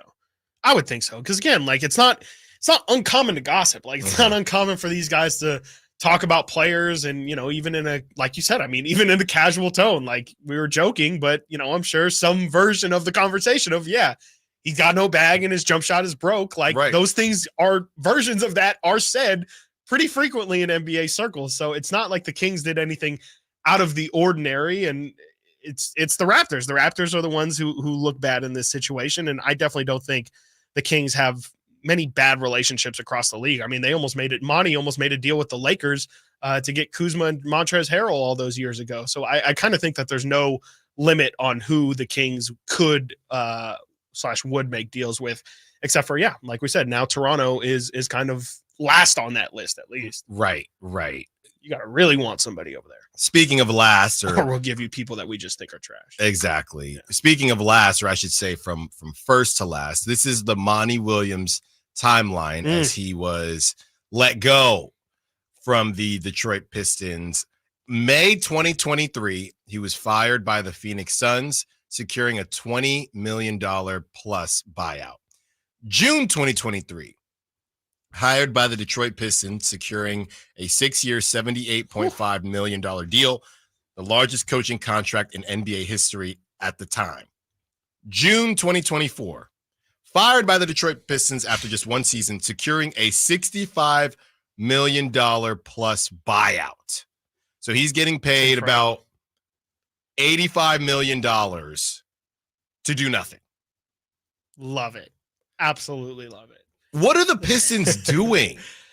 That's a disaster. Yeah, this is one where, like, I feel like people would tell you, hey, don't sit on a mistake. Like, if you know something's going wrong, get out from under it as quickly as you can and don't just compound the mistake. But this is one of those situations where you might just want to sit on it because you're paying him so much money and you already agreed to go through what you said, a 5-year contract, 6-year contract that he initially signed. Like, 6 years. You might as well wait out 2 of them, right? Like, you might as well. You already made the mental commitment just a year ago that you were going to lock in this dude for 6. Can you just wait even a season and a half? Right. Like, give him some semblance of another opportunity. I know it went about as terribly as it could. I know it wasn't just that, Detroit has no talent. No, like, Monty kind of also played a hand in screwing up that situation too. But I cannot believe that Detroit really just fired him. I mean, it's not unbelievable because of how terribly they played this season, but just everything about the money, the length of the contract would say we kind of already knew this was going to be a ride, a journey. I just don't understand what the 180 would be. What would be the reason for it? Because again, like, the question now becomes, well, who's going to take that job? Who wants that job? Especially after you give Monty this huge contract, the ultimate sign of security, length in contract years and money, and they just threw it out the window. I don't know. Again, we talked about it with Mike Brown's situation. If you're a coach and you are worth anything or feel like you have any sort of chance of actually getting a good job, why would you take this? So I don't know who they're going to try to replace. I guess JJ might, but even JJ could think, well, this could be my only, like, first and only job. If I take this Pistons job and they're 15-70, whatever their record was, I probably I'm not going to get that Lakers call again. So it's kind of a situation where you have to be really confident in your standing in the league, or just say, I will take any job. I am new. I'm just looking. I'm Sam Cassell. I've been in the league for years and have been looking for a head coaching job. I'll take whatever I can get. You're not going to get any sort of qualified candidate if you're Detroit at this point. Coming up next, we detail Pascal Siakam's contract, and the Sam Amick sound is making the rounds. We'll tell you, do people think this is good for the Kings or bad for the Kings? You might be surprised. Stiles and Watkins, Sactown Sports. How the hell you gonna get fired on your day off? Our first year as the radio home of the San Francisco 49ers is one we will never forget. And here's Purdy going to throw one deep, wide for Debo. Made the catch on the back shoulder. Touchdown! San Francisco! And a back shoulder banger for Debo Samuel. Congratulations to the 49ers on a terrific year. And thank you for so many wonderful memories. At Elk Grove Honda, we make sure every certified pre-owned Honda is one we buy from ourselves. Right now, you'll find interest rates as low as 1.99% APR on approved credit. See our certified pre-owned Hondas in the Elk Grove Auto Mall or online at elkgrovehonda.com. I gotta get an Elk Grove Honda. The light is fading, your hands are sore, and the last tool has been put away. Now is the time to feel the satisfaction that comes with a job well done. But when you get your tools from Harbor Freight, something about the job feels a little different. Your wallet Because we believe that everyone deserves hardworking tools at hardworking prices. And that's what we have here. So, whatever you do it for less at Harbor Freight.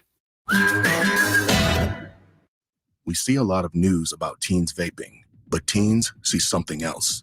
Videos on social media that glamorize it and downplay the dangers of nicotine. How can parents talk so kids will listen? Use facts. 1. Nicotine can rewire teens' brains. 2. It can make teens more anxious. 3. Changes to the brain can be permanent. So even when it hides behind a new look, nicotine is brain poison. Go to undo.org for more. Power Business Technology is proud to be 100% independent, locally owned, and managed Toshiba copier dealer. Local ownership cuts out the red tape, allowing ourselves to never be too busy to personally answer the call when our clients need us. Recognized for excellence in service execution, training, and customer service, we're proud to be named a 2022 Toshiba ProMasters Elite Dealer. Contact us today for all of your business printing needs at 844-POWER-BZ. That's 844-769-3729, or visit us at powercopiers.com. At the Good Feet store, we take pain very seriously. Whether in the foot, knee, hip, or back, Good Feet makes over 300 styles, flexibilities, and sizes of pain-relieving arch supports. With 26 bones, 30 joints, and over 100 muscles, tendons, and ligaments in each foot, a lot can go painfully wrong. So there's a trained arch support specialist at each Good Feet store to give you a precision fit. Come in for a free fitting and test walk. No appointment necessary. Good Feet arch supports are HSA, FSA eligible. The Good Feet store in Sacramento, Roseville, Vacaville. Online at goodfeet.com. It's a myth to think you don't play golf well enough to get fitted for golf clubs. The professionals at the Hagen Oaks Player Performance Studio would argue that playing the game with golf clubs properly fitted to your body and swing characteristics is the best way to improve your game and have more fun on the golf course. With a professional staff of fitters, all the major brands of equipment, and cutting-edge technology featuring TrackMan, the indoor-outdoor Hagen Oaks Player Performance Studio is worth a look. See for yourself, Fulton Avenue at the Cap City Freeway. Schedule your fitting at 916-808-2531, 808-2531. Coach Doug Christie here to remind you, if you're in the market for a new car, shop Folsom Lake Kia. Low interest rates, low payments, and zero down deals with approval of credit. Folsom Lake Kia, over 25 years, right here in Folsom.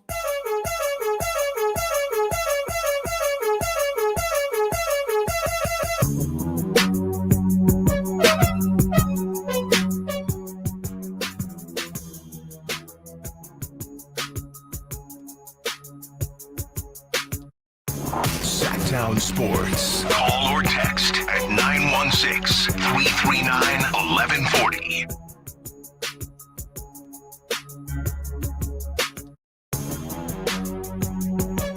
$1:00, your chance to win a family 4-pack of 3-day passes. They went fast on Monday and on Tuesday. Everybody wants them, so whatever that number is, good luck to you, anyone out there trying to bag those tickets. Chris, what if I told you, so Evan Sittery, who is a friend of the station, he, kind of aggregates news and has a really large platform for doing so.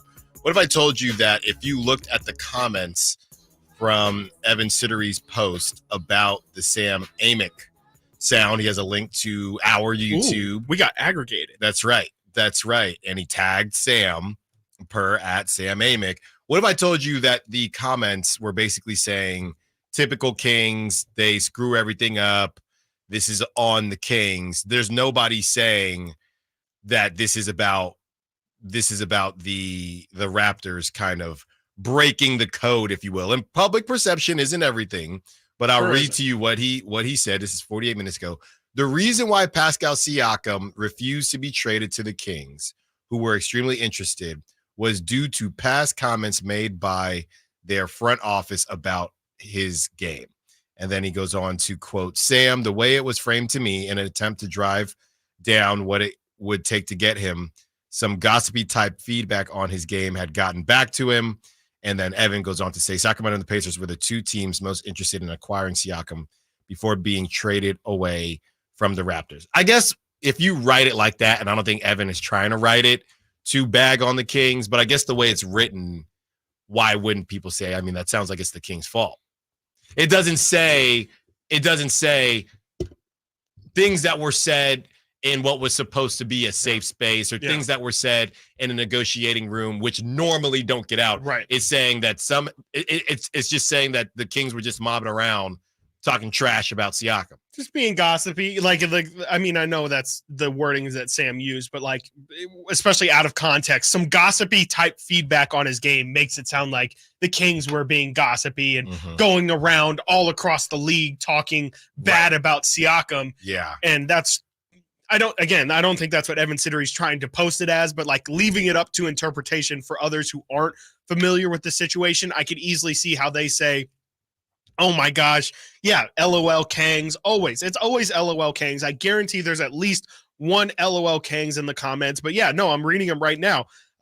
This is one of the comments. It has 31 likes. This is the most liked comment on this post, or second most liked comment. Kings always shoot themselves in the foot. Divock didn't draft Luka because he didn't like his father, which has nothing to do with him. Luka, and like makes it about something that's completely not involved in the situation. But again, it's not surprising at all to me that people outside of the situation are using this as an excuse to LOL Kings. The Kings are always going to be the Kings. They'll never be a serious organization, all this stuff. And I'm actually not upset at this report because I don't think that truly points to it. To me, this is just going to be the not I hate to sound like, but this is the haters' way of being haters, and there's no way you're going to get in their way of hating. I think the actuality of this is, we know, like, this is more on the Raptors than it is on the Kings. So I'm not super upset that the report is out there, but yeah, I am a little bit bothered by how, people are just going to take this and run with it and not actually look at the reality of the situation and understand. I don't even think it's nuance. It's just having a basic understanding of how negotiations should go down. It is the internet though. Yeah. And I understand. I mean, if somebody is talking trash about you, obviously, because the way it's being, I guess, formed is, man, good for Pascal. He heard about the Kings talking bad about his game. So he said, bleep you. Stand on business. Yeah. I'm not going to Sacramento. Yeah. So yeah, when it's framed like that, nobody would want to play for a team who heard bad things about their game, but you're not supposed to hear those things is the larger point. And typically you don't hear those things. Is this also possibly a story of NBA players being a little soft?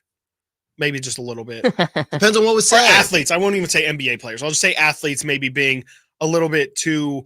And again, I don't even really think that this is.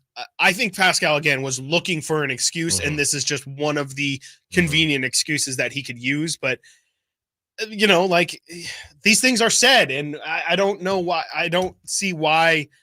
I could understand why if you did hear these things, you would have bad feelings towards it. So I'm not saying not to have the emotion of it, but also, again, it's kind of hard without knowing specifically what was said, but not understanding that, like, I guarantee Masai has probably talked bad about me. He's probably said, oh, come on, like, Pascal, whatever, it's just, it's the picking and choosing of where I'm going to be offended. Yeah.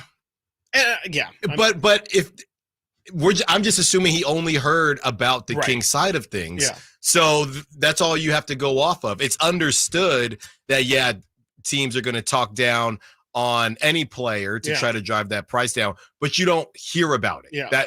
That's the difference. And I think it's just that simple. I mean, if you go on a break, let's say you and your significant other go on a break and you say, hey, we can date other people. Let's just don't ask, don't tell. And then for one reason or the other, somebody's friend sees and they don't realize that it was a don't ask, don't tell situation. And they say, hey, I saw her with so-and-so. And now, even though you understood that you were going to see other people, now that you know, you're different. It's sideways now. Different. Yeah. It's sideways. I mean, that's probably a perfect example. It is. I mean, there's not really anything. I understand why the feelings would be, I understand why Pascal would feel that way, but it's also just like, it's the fact that these guys will always say like, oh, it's a business. I understand that there's, these kind of things happen, but then taking offense again to a very specific situation. I don't know. To me, I'm obviously too close to the situation too. I'm always going to wonder why did it have to be the Kings? Why, again, these things happen all the time. Why are you specifically deciding to single out the Kings? You know, it's an understandable situation, but again, I really think that the focus of this entire story should be on the Raptor side of things and so you guys went behind the fraternity, behind the brotherhood of having the understanding, like you perfectly laid out earlier, GM saying, hey, we're all trying to swim in these waters here. We're all trying to survive as GMs ourselves. Let's not take down each other. Let's try and help each other out. And this is just not that. This is breaking the code of what GM should have. And, you know, I don't even it doesn't necessarily say Masai is the one, but whoever it is in the Raptors front office, like, to me, this story at some point needs to shine a light on what Toronto did wrong in this. And it's still early, right? But the problem is it's early, but when the narrative already gets set, sometimes it's hard to overcome that. I don't know if the Kings will feel any need to address anything. It's possible, but probably not. As we get into this Ringer article, Chris, from your favorite writer, Kevin O'Connor, he basically wanted to give a shout out to Derek White and the Derek Whites of the world. So he created a list, 10 players who could complete a contender. He has them broken down into hidden gems, reinventable talents, and proven veterans. So I'm going to read off the names and let me know if anything sounds good to you. 916-339-1140 if you want to be a part of the conversation. So for hidden gems, he has Colin Sexton, Chris, I was talking with somebody on social media and in the Kings Twitterverse, and we had always brought up Jordan Clarkson, okay, as a Malik Monk replacement if Malik walks. That person responded and said, I'm really high on Colin Sexton. What are your thoughts on Colin Sexton? I don't love Colin Sexton. I think he's a volume shooter for sure. Like his stats look as good as they do because he's playing on Utah. And when he was in a semblance of a winning situation in Cleveland, they could not have wanted him out of there faster. So I'm good on Colin Sexton. He seems also like he definitely has a chip on his shoulder. Doesn't seem like the kind of dude who accepts a limited role. Right. Because it was a bit confusing because he was coming off the bench a year or two ago, and then as Utah kind of got worse, I think he was backing up Donovan Mitchell, and then they left, and he kind of just got to cook. I would take Jordan Clarkson over Colin Sexton all day long. Every single day. All day long. So, I mean, but that's a name that Kings fans have brought up as well. He has his dream fit, Kevin O'Connor has as San Antonio to play with Victor Wembanyama. Let him do what he wants. This next one, I know Dave has been interested in this guy. I was on this guy when he came out the draft, and he's looking like one of those dudes who's going to take that next step. Is Denny Avdia, Wizards forward, and you know a lot of people are high on Denny. There were 99 votes cast for Most Improved Player award this year, and 10 of the ballots included Denny Avdia. So he's a guy. I just don't know why the Wizards would move off of him. I mean, they don't have anything. No, he's probably one of their few young pieces that they can actually say like is producing. I wouldn't think that they would try and move on from him. There's not really any reason to. He's, I think, still in his mid to early 20s. He's developing a shot. He started to really improve on the defensive end. He had a nice steal streak last year going on. I like Denny a lot. I just don't know. Like you said, I don't think he's really available via trade. And then I also think he would have a little bit of a searching period for a little bit when he does eventually get to a good team. If he is like just straight up traded to a different situation, I think he's the kind of guy who he's only been in that Washington situation and has only recently thrived because they have so much opportunity. I kind of feel like he would take a second to kind of get a lay of the land wherever he goes. But I think in the long term, he's a great fit for any team. 209 is high on Sexton's defense, thinks that he could be even better with Mike Brown. It's a good point. I'm just not sure. It's overrated. I think people see him slapping the floor and see a lot of his high school tape, and when he stares at the guy at the free throw line, and all that stuff is great. I love it. Like that is what is he 6'1", wonderful 6'2"? content. But he's 6'1", 6'2". He's not like overtly strong or anything like that. Like he's he's really, really fast. He does have quickness to his advantage, but I kind of view him like he's a little bit better than Darren Collison. That's kind of how I view him personally, and that's probably a lot lower than where people have him around the league. Yeah, if I'm gonna bring in another guard, they're gonna have to be better than Colin Sexton. Yeah. I think that's what it comes down to for me. And depending on what you have backup, depending on what you have to give up, exactly. Depending on what you have to give up. Next, Luke Kennard, who is an unrestricted free agent. Luke Kennard, sharp shooter. What about a Luke Kennard? I mean, I don't think you need him with. He's a shooter, but yeah. I mean, if Sasha leaves, I'd be interested. Yeah, he's a good ball handler too. It's just, I don't know what the ceiling is, and I definitely don't think if we're talking Derek White level impact, I don't see that in any world for Luke Kennard. He also has Jeremy Grant on here, of course, Anthony Simons. These are his reinventable talents. I don't know if Jeremy Grant can qualify as a Derek White All-Star. He makes a little bit too much money. True. Part of Derek Whiteness is that he's about to get the bag, though. He is about to get the bag, but the whole thing was you're getting like a $12, $14 million a year player, and he sure doesn't play like it. Patrick Williams from the Bulls. I've heard that name as well. Gotta stay healthy. And the proven veterans, Mikal Bridges, Bruce Brown Jr., and guys like that. So a lot of the names that we've heard before, a couple new ones. Yes, Bruce Brown, I am into, and Mikal Bridges. I think the Nets are going to Masai Ujiri it and just hold on to it, regardless of what anybody else tells them. Coming up next, we continue the conversation as the Kings and their gossipness makes the round. Stiles and Watkins, Sactown Sports. Subscribe to Sactown Sports on YouTube and watch the Carmichael Dave Show with Jason Ross, Stiles and Watkins, and the Drive Guys, live Monday through Friday from 6 to 6. Plus, view archive shows and exclusive content. Subscribe at youtube.com/Sactown Sports. For the ones who know safety isn't a catchphrase, it's a culture. And the ones who help make sure everyone makes it home safe.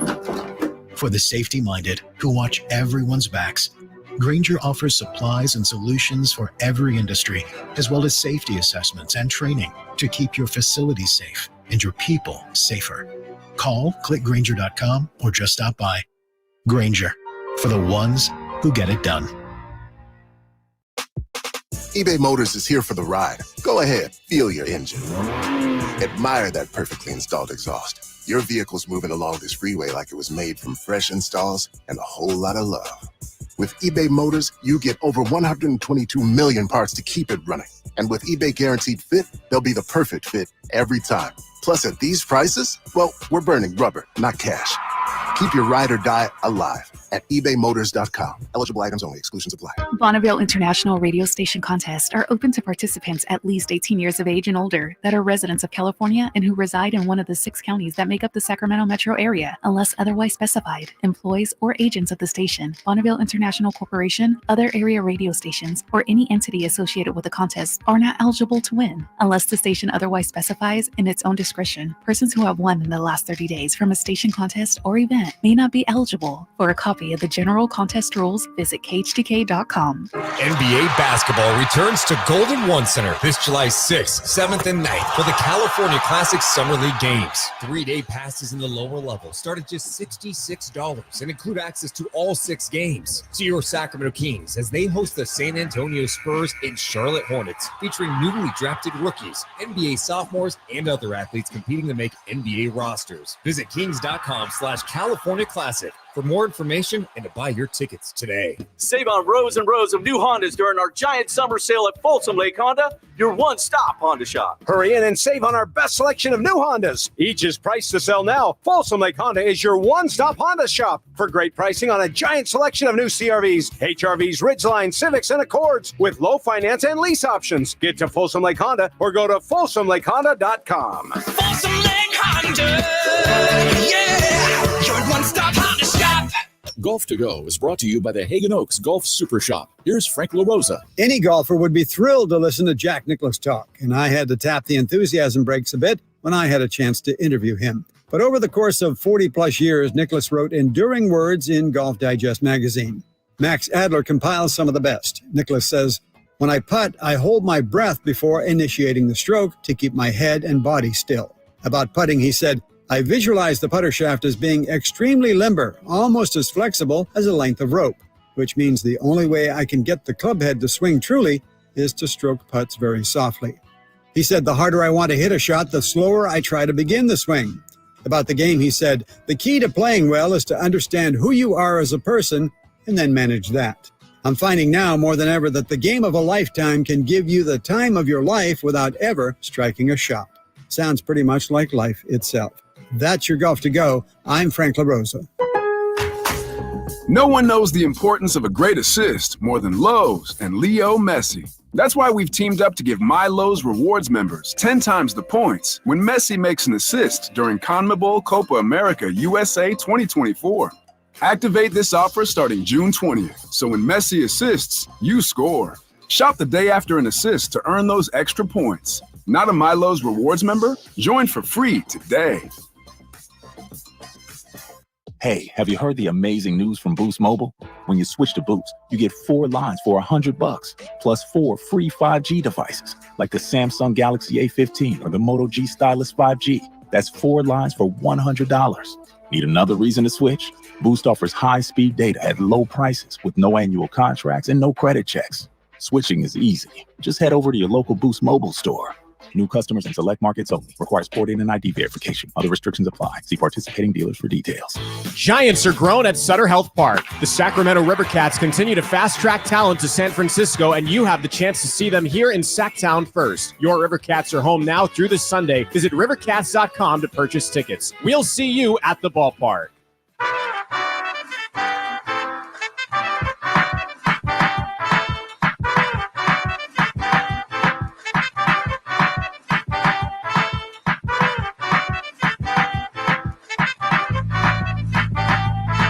Live and local, it's Stiles and Watkins. Watch the show on youtube.com/Sactown Sports 1140. Or listen on the Sactown Sports app.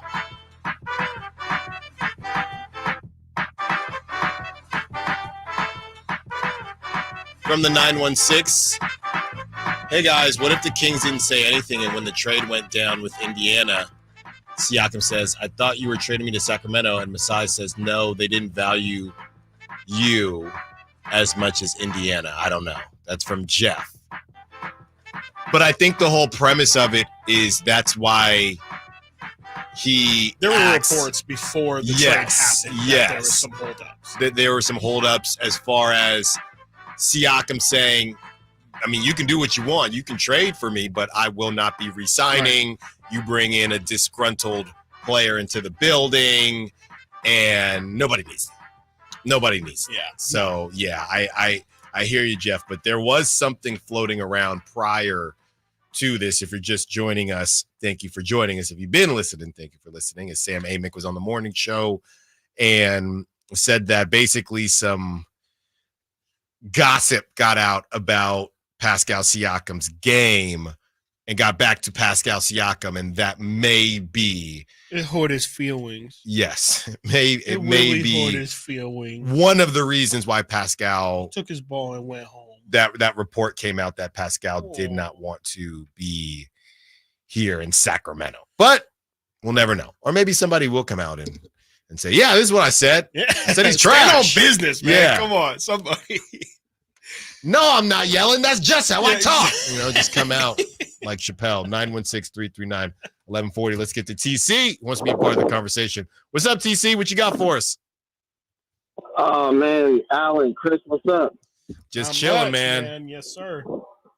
Just vibing, man. Getting ready for the fireworks, man. I'm trying to tell everybody, these fireworks, bro. We finna make moves.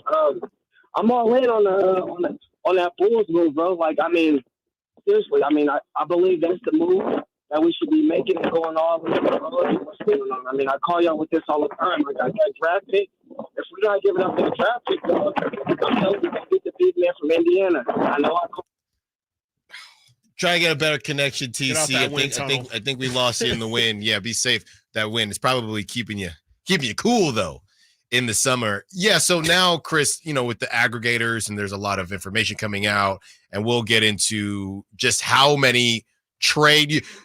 You thought that you made a lot of trade generators or generated a lot of trades. The Bulls, they have a record number, but this is from Jake Weinbach. And again, this is NBA analyst and writer covering the league since 2019. He's formerly Hoops Habit behind the Bucks. So, this guy is saying there's a strong chance that a Bulls-Kings trade gains momentum with a deal that revolves around exchanging Zach LaVine for Harrison Barnes and Kevin Huerter. Sacramento would form an exhilarating backcourt duo while Chicago saves money, opens flexibility, and stays competitive. We've been discussing, and I don't know if he's just not mentioning who else would be involved, but straight up, Zach LaVine for Harrison Barnes and Kevin Huerter, that is a no-go. That is a do not go pass go and collect 200. So maybe he's just not mentioning that a different name. You got to give me just like we heard from Kevin O'Connor, Patrick Williams. You got to give me something. I would like for it to be Alex Caruso, but if you're not trying to come off Alex Caruso, and why? Here's my question, Chris. Yeah. If the Bulls aren't trying to come off Alex Caruso, is there any world where that's because they want him to play or they just want to keep him to try to do another deal? I have no idea. I've been trying to figure this out for like 2 years now because it made all the sense in the world for the Bulls to trade him, especially at the last deadline, because, they have no intentions of winning anything more than a 8 seed at best, at absolute best. And so, what's the value in keeping a guy like Alex Caruso, who on a bad team, he does a lot of fun stuff, but it's not really leading to wins, whereas on a good team, he does all of the little things that set you over the top and are incredibly valued. He's just being wasted there. And so, they're not paying him a lot of money, so it's not really burning a hole in their pockets to keep him there. So their logic is, well, if he's a player that everybody wants so bad, it seems like a player we should want and not be in a hurry to get rid of, and we should get equal value or greater value than what people might think because he's so coveted.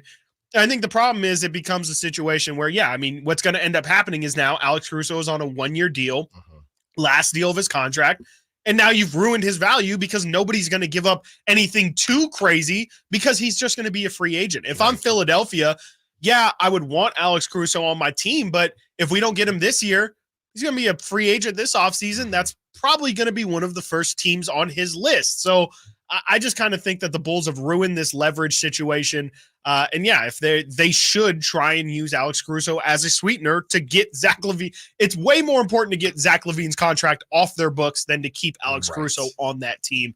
And that's how they should view it. But everything that has been reported does not seem like that is the way that they are going. It seems like that's almost going to be the last resort, and then they finally are going to give in and probably include him in the deal, or Patrick Williams. No, I think what you're saying makes a ton of sense. Basically, both deals need each other. Yes. Because you missed the boat on Alex Caruso, and he's going to be a free agent at the end of the season. So his value isn't what it was. No. Zach LaVine, that contract is ridiculous. So teams are going to want both. And I don't think the Bulls are going to have a choice because nobody wants Zach LaVine by himself with that contract.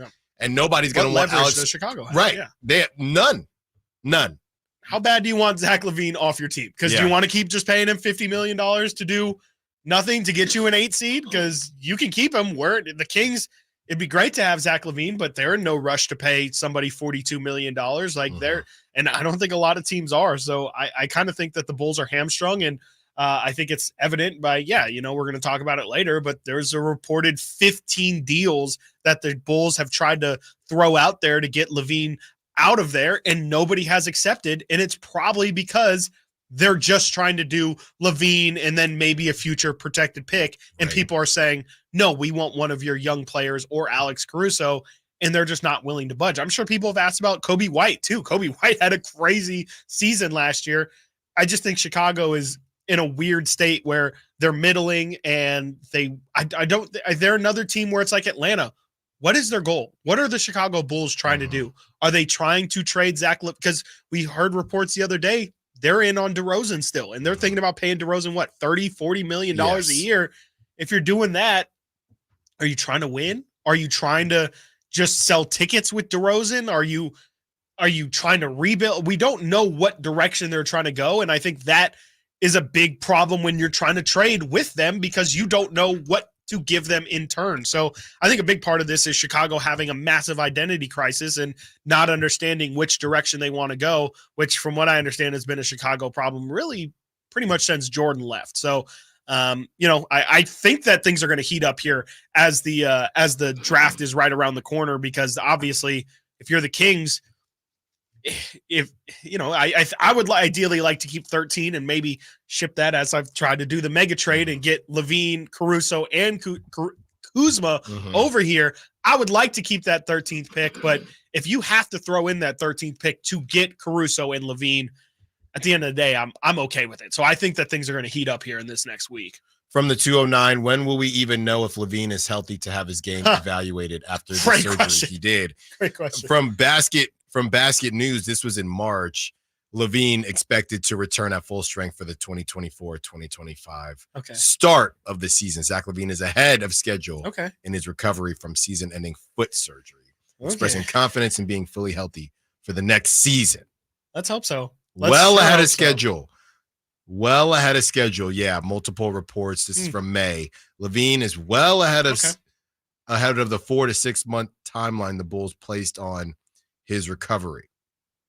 If you're trading for him, you just need him back by training camp. That's really it. He just needs to be there the week that the preseason starts, so you can get all the principles of your offense, your defense, get him at least familiar with what you're trying to run. You don't want a Damian Lillard situation where, we read earlier this week that Lillard pretty much was like, I know I'm going to be traded, so I can't play basketball because I don't want to get hurt. Right. And he Doc, I think, said he never thought Dame ever got into true basketball condition because of that. So if you are going to do a LaVine deal, if he is going to be coming back from injury, you just hope that he's there before training camp so you can kind of get him up to speed with what he needs to know, because he's already not an elite defender. 12 o'clock. You know what that means. Oh, yeah. It's mock draft time. Stiles and Watkins, Sactown Sports. Domantas Sabonis plays here. He finds Sabonis. Put the frosting on the cake. Put the cherry on the sundae. Sabonis with a two-hand flush makes it 114-106. Sactown Sports is your proud home of the Sacramento Kings. I didn't ask to be thrown in the streets with nowhere to go. I didn't think I'd survive. But I did ask for help, and Covenant House was there for me. 1 in 10 young adults will experience a form of homelessness this year. For these kids who didn't ask to be put in this unthinkable situation, Covenant House is there. Covenant House helped me break the cycle of homelessness in my family. They gave me the love that I needed. Over 2,000 young people will sleep safely in a Covenant House bed tonight. When youth who are experiencing homelessness have a hot meal, a safe place to sleep, medical care, and love, they can overcome heartbreaking challenges and have a brighter future. They just really genuinely just wanted to help me succeed, and I'm succeeding. I'm a speaker, I'm an author. Covenant House really helped me and really helped mold me into the woman I am today. If you or someone you love is asking for help, go to safeplacetosleep.org today. Hello, Sacramento. I'm Emran Pilati, owner of True Sports Cards and Collectible Store here in Rockland, California, and the host of the True Sports Cards Show that airs right here on Sactown Sports 1140 every Saturday from 10 to 11 a.m., where we discuss the latest trends, hottest products, and deliver exclusive interviews with other industry leaders. And don't forget to visit our shop, True Sports Cards, at 6661 Stanford Ranch Road in Rockland, and see what we have for all your sports card and memorabilia needs. Award-winning country sensation Lee Brice is back. Ain't trying to meet nobody, you're just here. Live in concert. Friday, June 28th, 7:30 p.m. The venue in Thunder Valley. Lee Brice. Special guest Abby Anderson. The venue at Thunder Valley. For tickets, visit ThunderValleyResort.com. Don't miss Lee Brice live. Power Business Technology is proud to be 100% independent, locally owned, and managed Toshiba copier dealer. Local ownership cuts out the red tape, allowing ourselves to never be too busy to personally answer the call when our clients need us. Recognized for excellence in service execution, training, and customer service, we're proud to be named a 2022 Toshiba ProMasters Elite Dealer. Contact us today for all of your business printing needs at 844-POWER-BZ. That's 844-769-3729, or visit us at powercopiers.com. I'm Ken Korak with your Green and Gold Report, brought to you by Xfinity Mobile. Connect to the most reliable 5G network nationwide. Well, Major League Baseball going to Birmingham's historic Rickwood Field for the very important tribute to the Negro Leagues is also a reminder of the A's history in Birmingham. The 1967 Birmingham A's won the Southern League Championship, is considered one of the greatest minor league teams of all time, and featured the likes of Joe Rudy, Tony La Russa, Raleigh Fingers, Dave Duncan, and Reggie Jackson.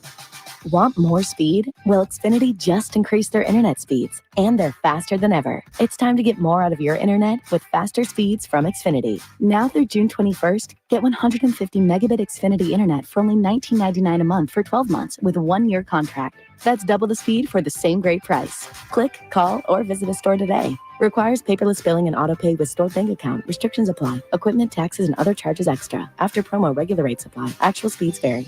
Carmichael Dave here for Capital Casino. Sacramento summertime heat is back. And of course, Cap Casino, Sacramento's #1 poker room, wants to invite everyone to soak up some air conditioning, still with the most variety of table games in the region. And as always, the best food, best service, and the best action, conveniently located in downtown Sacramento. Capital Casino, of course, reminding everyone to please make sure you gamble responsibly. 1-800-GAMBLER. At Elk Grove Honda, we make sure every certified pre-owned Honda is one we'd buy from ourselves. And right now, you'll find interest rates as low as 1.99% APR on approved credit. Our Honda-trained technicians only certify our Hondas if they pass a thorough 182-point inspection. See our exceptional selection of Elk Grove Honda certified pre-owned Hondas with interest rates as low as 1.99% APR on approved credit. In the Elk Grove Auto Mall or online at elkgrovehonda.com. I gotta get an Elk Grove Honda. At Ashton & Price, we get injury victims to yes. Experience, yes. Ashton & Price has been around for over 25 years. No more insurance companies? Yes. Our clients focus on getting better, and we handle all the rest. Results? Yes. We've collected over $100 million for injury victims. No fee until we win? Yes. Our clients pay nothing until we win. Ashton & Price, the best at getting to yes. Remember, for the best advice, don't think twice. Call Ashton & Price. From the Power Business Technology Toshiba Studios. KHTKAM Sacramento. KYMX HD2 Sacramento. Sacramento's official home for the San Francisco 49ers. Touchdown! San Francisco! Sactown Sports.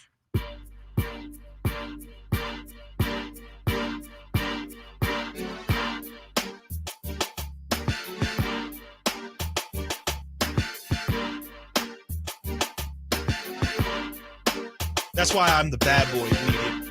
Sacramento has a new tag team in the midday. It's Stiles and Watkins on Sactown Sports. About to get into some NBA draft talk, and you might see who the Kings select if they make the selection. Summer League, July 6th, 7th, and 9th, with an expanded lineup of teams preparing for NBA action. 1 o'clock, we are going to give away a family 4-pack of 3-day passes.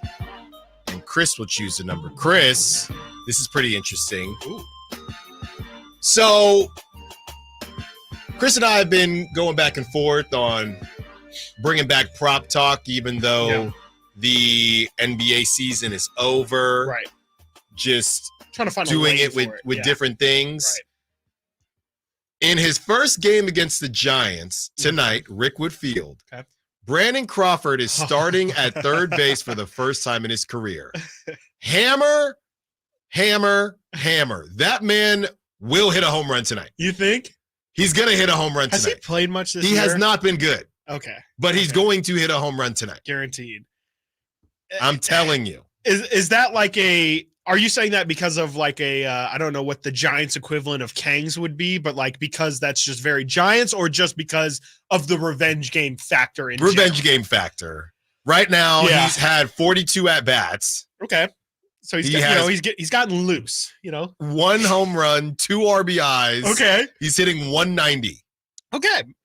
An on-base percentage of 292. This man is hitting a home run today. Trust me. I could see it. I mean, I could definitely see it. And if it's not a home run, it'll be a big hit. Loud out. Maybe. Yes. Oh, a big hit. Oh, okay. big hit. Okay. But So you're just saying a big moment for Brandon Crawford. But tonight. I'm pretty sure he's hitting a home run. I could see it for sure. 190 he's hitting. He's been waiting for it. That's what it He is. only He's has 8 he's been hits. festering on it. He's like, this is the one though. And then honestly, it'll be his last series with the team too. That's After right. this, Then he'll get DFA'd. DFA'd and Yeah. then never seen from again. And this will just kind of be his swan song. I like it. First off, I'd like it. I guess what's the prop talk there? Are you saying over unders? Are we doing? Well, you can. Are we saying put some cheese on yes straight or up? just a yes or a no? Brandon Crawford home run. Yeah, because you can put some cheese on it. Yeah, right. I would think so. I would definitely think that it's something that we hold on, Chris. Okay, hold on. Holding on.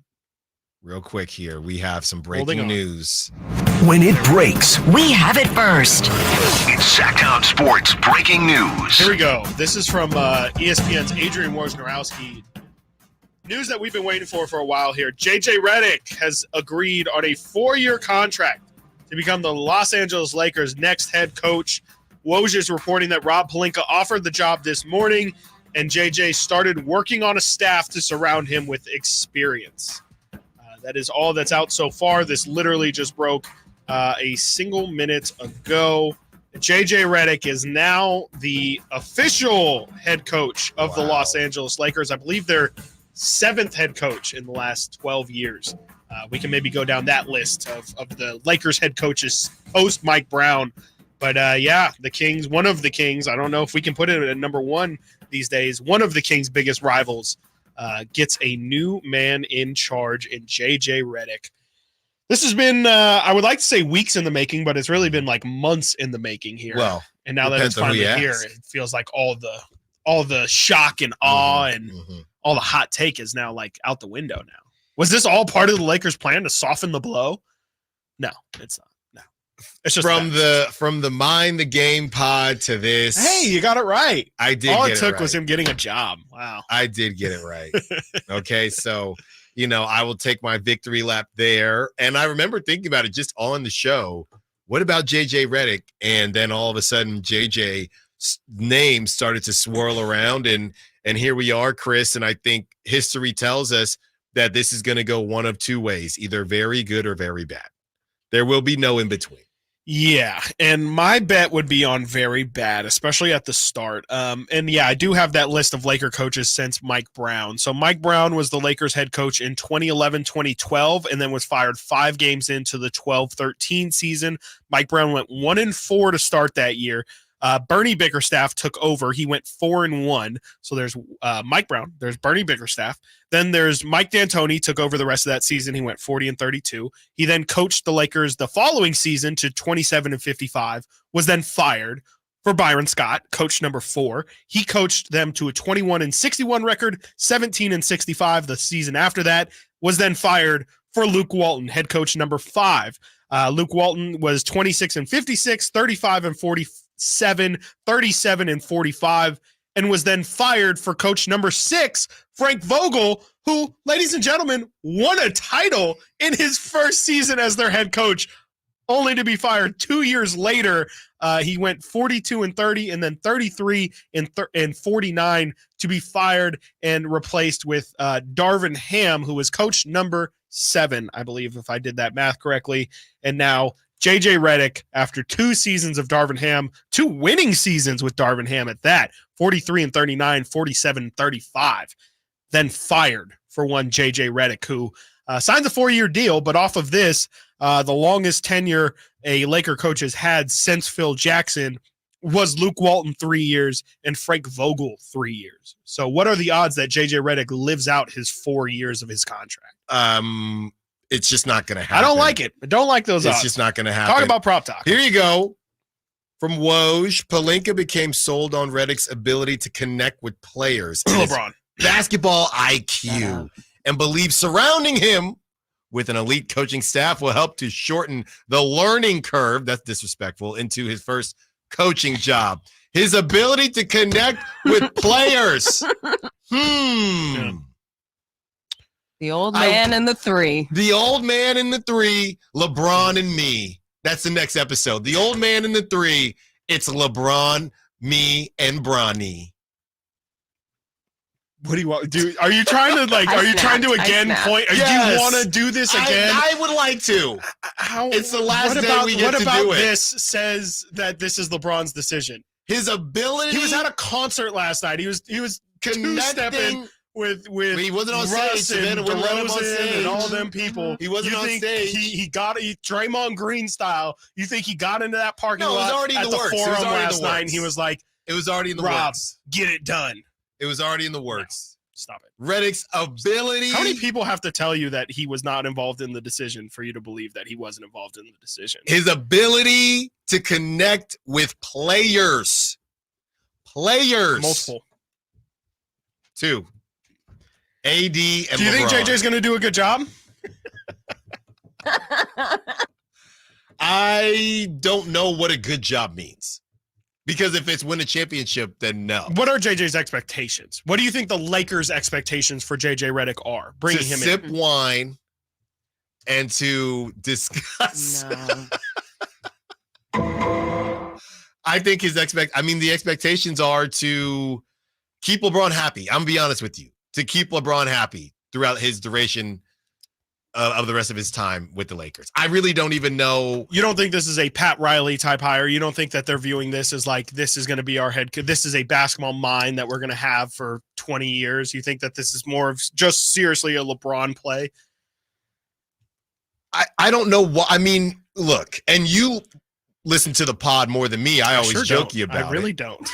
You did listen to the pod. You were on the pod. Mind the Game? Yes. You said it was one of your favorite podcasts. It was great. Yeah, it's great. But that's what I'm saying. Top 5, Chris? No.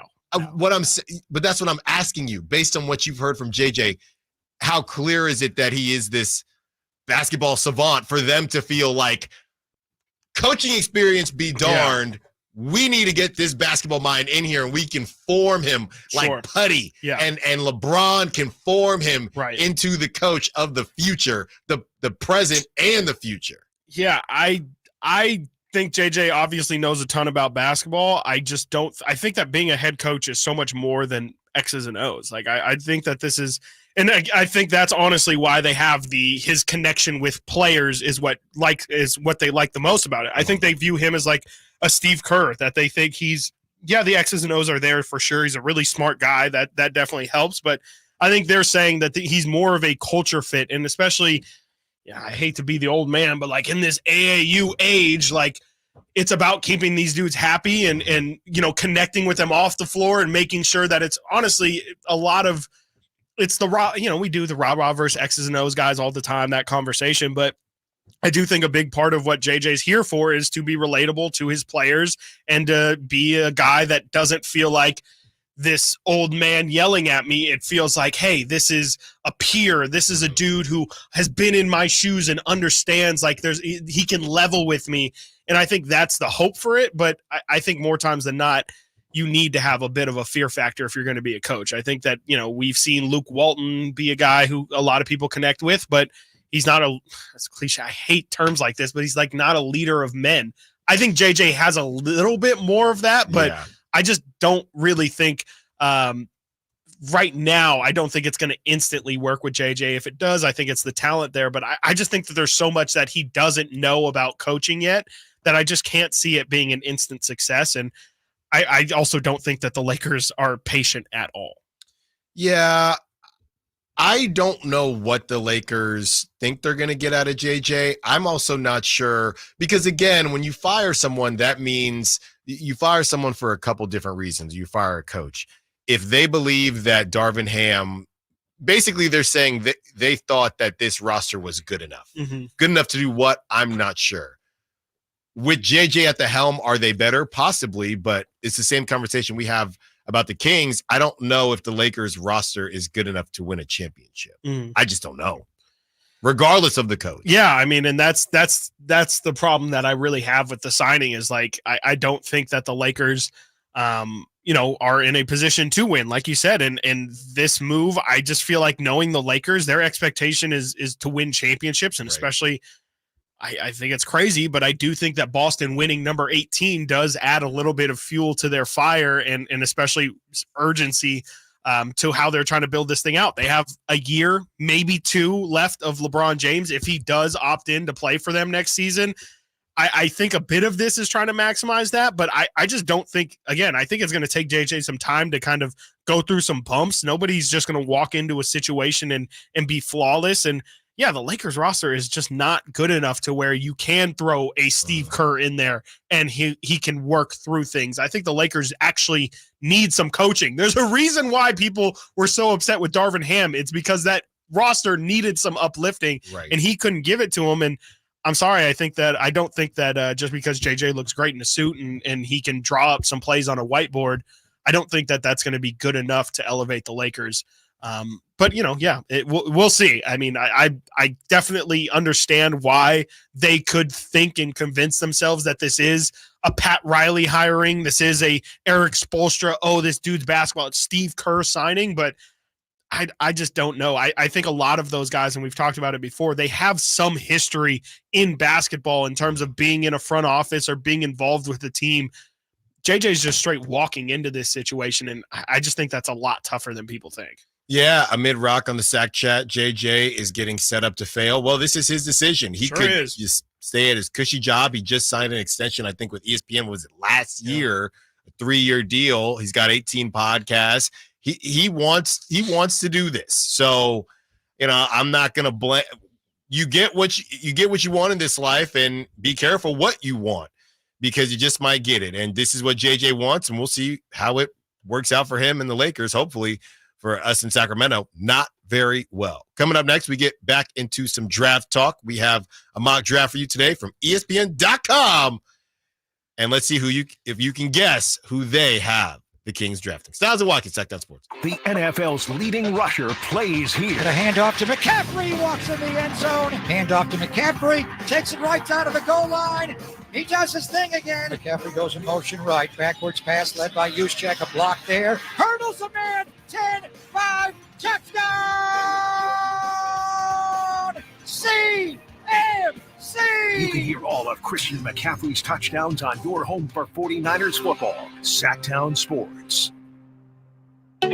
Get ready to fuel your spirit of adventure with Kia Vacaville Summer Sticker Sales Event. It's time to crank up the excitement, calling all thrill seekers. Are you ready for an adrenaline-packed journey? Introducing the Kia Telluride, the ultimate companion for your next adventure. Picture this: blazing trails through uncharted territories, conquering the wild with the power and precision of the Kia Telluride. With Kia Vacaville, you can join the expedition and experience the thrill of off-road exploration like never before. With its rugged design and cutting-edge features, the Kia Telluride is your passport to unforgettable adventures. Don't let this opportunity pass you by. Head to Kia Vacaville today and gear up for the adventure of a lifetime during their summer sticker sales event. Your adventure starts now. Kia Vacaville, where every journey is an adventure.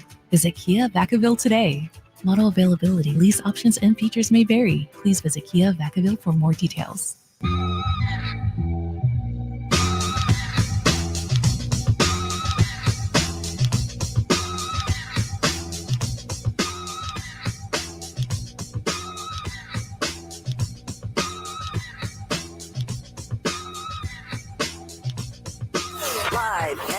Live and local.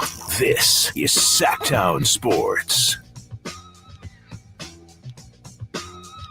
JJ Redick, next coach, the Los Angeles Lakers. It's just going to be a mess. I mean, this isn't, buyer's remorse. I just think he's going to regret it. I would. I mean, his TV job and, doing podcasts once a week or twice a week sounds a whole lot better to me than being in charge of the final years of LeBron James' career and trying to figure out how to maximize Anthony Davis. Like, it's not like, again, the Lakers are not the 16 Warriors. These guys are not set up for just domination moving forward. There's a lot of work that needs to be done. I don't know what D'Angelo Russell's going to do. I don't know if he's gone. He's got to figure out the Gabe Vincent situation. That didn't work out for them last year. Jared Vanderbilt was a nothing for them. Plays. It's like, this is not just a walk-in and you're chilling situation.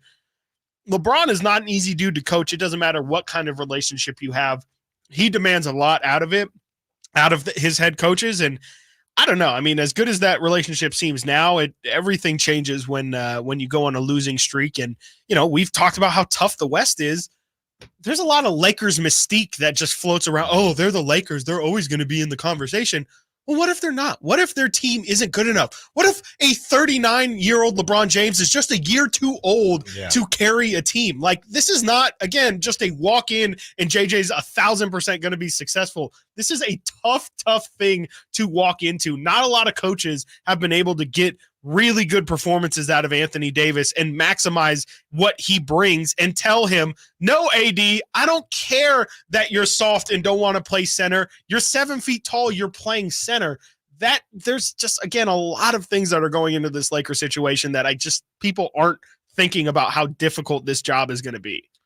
LeBron is 39. He will be 40 December 30th. So he will be 40 pretty early into next season. From the 5-3-0, the AD trade got the Lakers a championship, but if they would have stayed the course with the young talent they had, plus LeBron, what would that team have looked like right now? Dynasty. So that's what it was. Randall, Ingram, Kuzma. Let's start from they had Kuzma with they had AD. Lonzo, they had Josh Hart, they had Brandon Ingram, they had Kuzma, they had Caruso, they had Julius. I think I said Julius Randle. And I think that's it in terms of their young players. I could be missing some. Ingram, Kuzma. Kuzma. Ingram, Kuzma, Randall, Lonzo, Clarkson. They had D'Lo. I mean, that's like 8 players that are all very, very good. Larry Nance Jr. was one as well. Like, they had a squad, and they really shipped them all, every single one of them off to get AD in the building and to make Braun happy.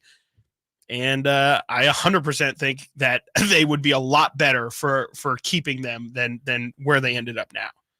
Chris, I'm going to like this one. This is from Epic Air.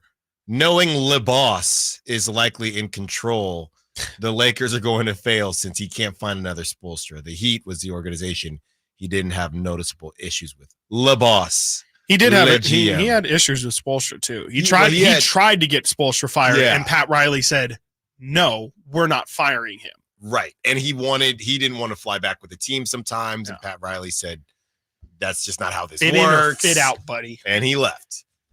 LeBoss, LeGM, LeJJ. Yeah, we'll see. We'll see how it goes, man. And I definitely think that, the podcast has to stop. That's for sure. I mean, there needs to be some sort of NBA rule against these guys having podcasts. I don't know why, but it just feels like it's dirty now. It just feels like you can't legitimately, talk, because you're inevitably going to say something. You're going to Pascal Siakam it, and you're going to say something bad about a player, and then you're going to hurt their feelings.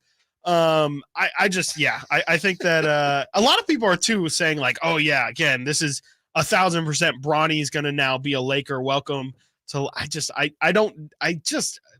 There's so many teams that I just don't know what their goal is, what their aspiration is, and I just don't know what this JJ Redick for the future, for the post LeBron era, what they're hoping to get out of him. I guess it is just that he's a really great basketball mind, and they're hoping that kind of takes him to another level. But I don't know. I think coaches are weird guys. I think, Tom Thibodeau is not a normal cookie. Mike Brown is a bit of a funny guy. I kind of think that to be a coach, it's not just about, the knowing the X's and O's or being able to perfectly say the X's and O's. It's about getting these guys to actually fight and believe in you and believe in what you're teaching them. And I don't know, man, like, let's not forget that JJ Redick at one point was like the most hated basketball player in the world when he was in college. I just kind of think this dude's not in a bad way, but I just don't know if he necessarily is going to be a good coach, like in terms of mannerisms. I do wonder, and he was a great teammate and he sacrificed a lot, but I wonder how much of, him starting to feel himself maybe at some point. He just had a really great recruiting trail to get this job. I just wonder how much of the personality stuff is JJ a coach. This is in kind of a hybrid chronological order. The last 5 years for JJ Redick, this is from Front Office Sports, played with the Pelicans, launched a media company, signed with the Mavs, launched a podcast, signed with ESPN, moved to ESPN's number 2 broadcast team, moved to ESPN's number 1 broadcast team, launched a podcast with LeBron, and now Lakers head coach. All in a matter of 5 years. Yeah, and I was just trying to think of like if there's other people that I would put in front. Like I think Rajon Rondo is more of a head coach that I would want than JJ. And I know Rondo probably has a lot of the attitude issues too. But I'm wondering, like, again, what has made JJ so hyper qualified for this, besides the fact that he's just been in the spotlight these past couple of years. And I'm not even trying to make it sound like he's going to be a bad coach or like he isn't a good basketball mind. It is great to hear him talk the game, and he definitely knows the game. And the fact that LeBron respects his opinion enough to do a podcast with him, I definitely think means something. But I just don't think that this is necessarily going to be a slam dunk. And I'm very curious to see who his assistants that he's going to bring in are, because to me, he's going to have to rely on them so much throughout the season. And, I just don't know the kind of guys JJ is going to bring in. I mean, he has no history of any sort of coaching tree. Are there going to be people who leave their current situations to go help out JJ? Like, again, a guy like Sam Cassell, is he going to leave a great situation in Boston to go help out JJ Redick? I don't think so. So, that's going to be interesting too. Like, who does JJ bring in? Is it going to be a bunch of guys that don't have jobs right now or are former players that he played with himself that he just trusts and likes? JJ retired September 21st in 2021. That's when he announced his retirement. Chris, this is interesting. Wikipedia, they credit JJ. They call him, he was the first active NBA player and second active professional athlete to host a podcast. They're saying he was the first NBA player to host a podcast. Yeah, that's not true. It's not. It's Richard Jefferson and and Channing Frye. They were active. Yeah, they did it as the Cavs. Or they were on the road. Yeah, it was road tripping. Road tripping. Yeah. It was. But JJ had a signature podcast. He had one really early with it was Yahoo The Volume, which was Yahoo, which was a Woj subsidiary. Funny enough, when Woj was running things over at Yahoo, he had a podcast with Woj, and it was awesome. It was like the original Draymond Green show, if you will, where it was JJ is going in the hotel after his games. He's going to bring on Chris Paul. He's going to bring on Jamal Crawford, Blake Griffin, those kind of guys. And he's going to talk about the games that they played or, about the league in total. But he was the OG of like doing that style of podcasting. The Channing Frye, RJ, Richard Jefferson pod was more humor. And it was as the Cavs were making their finals run. And it was kind of like a peek inside to that locker room, which was an amazing podcast. Yeah. In closing, a lot of people get upset when it feels like somebody has skipped the line. Yeah. But this is an interesting situation because of the prize being the Lakers. I mean, you can be king of the world, but they can also get you up out of there very quickly. When you look around the openings left, Chris, I mean, the Pistons just opened up. I don't think anybody would pick the Pistons over the Lakers, but they are all going to have their challenges in different ways. Coming up next, draft talk, mock draft, NBA draft, Sacramento Kings. Stiles and Watkins, Sactown Sports. Can Mike Brown build on last season's Coach of the Year award? Can the Kings exceed 48 wins? We will be better prepared to make the run that we expect to run come next playoff. Tune into every Kings game this season on Sactown Sports and SactownSports.com. Ooh, I'm so ready for this weekend away with my girls. Hey, hit the road. How about some free gas? Free gas? How? Try new Febreze car for some serious freshness and you can win gas for a full year. Visit Febreze.com to learn more. Say less. You may not win, but you're going to have a fresh smelling whip. Thanks, DJ Fresh. Now how about some music? Hey, yo, this next one goes out to new Febreze car for giving you a chance to win free gas. La, la, la, la, la. No purchase necessary. Must be 18 to enter N73124 for rules and how to enter. Visit Febreze.com. The news on vapes talks a lot about the technology and teen use, but parents need to know more about the dangers of nicotine. So know this. 1. Nicotine is a poison that can rewire teens' brains. 2. It can increase mood swings. 3. It can limit attention and learning. So even when it comes in new tech, nicotine is brain poison. Go to undo.org for more. Maida Chevy saves you $12,000 off MSRP on every new half-ton Silverado LT Turbo Max. In stock after rebates. Always 5 to choose from. Exclusive. All in-stock pricing at MaidaChevy.com. Together, let's drive. See deal for details. N7124. Are you tired of your tee shots ending up in the adjoining fairway while the rest of your foursome is hitting it down the middle? Well, experts will tell you that being properly fitted for golf clubs will help you strike your drive center cut. The Hagen Oaks Player Performance Studio and its team of trained PGA professionals are ready to help you get rid of your banana balls and duck hooks. Hagen Oaks Indoor-Outdoor Player Performance Studio fittings are available 7 days a week. Make yours today by calling 916-808-2531. That's 808-2531. Since 1776, July 4th has been celebrated as the birth of American independence, but it's been a federal holiday only since 1941. Hi, this is Frank LaRosa with a word about Naturewood Home Furnishings. It was a mere 7 years later when the Keys family opened their first Naturewood store in Sacramento, and I guess Northern Californians have been celebrating ever since. We celebrate an incredible selection of furniture brands made right here in America. We celebrate the kind of generous hometown hospitality that was important to Walter Keys in 1948 and continues with the Keys family and the Naturewood Home Furnishing staff today.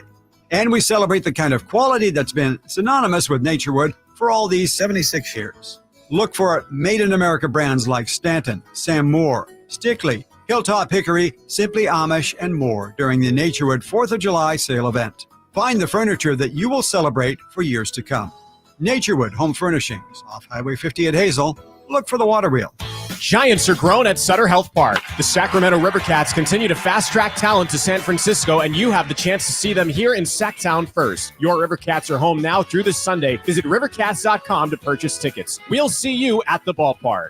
Whitey here reminding you that not all gas grills are created equal. Bring out all the delicious flavors in your grilled meats with the amazing Napoleon Prestige and Prestige Pro line of outdoor cookers. My Napoleon Stainless Steel Pro Series gas grill has turned me into a grilling pro with features other grills cannot match. They're built different, built better, built to last. Made with premium stainless steel that boasts quality and a lifetime warranty. I may never want to cook indoors again. Napoleon grills and accessories are now available at your nearby Amy's, Ace Hardware in Sacramento, and now El Dorado.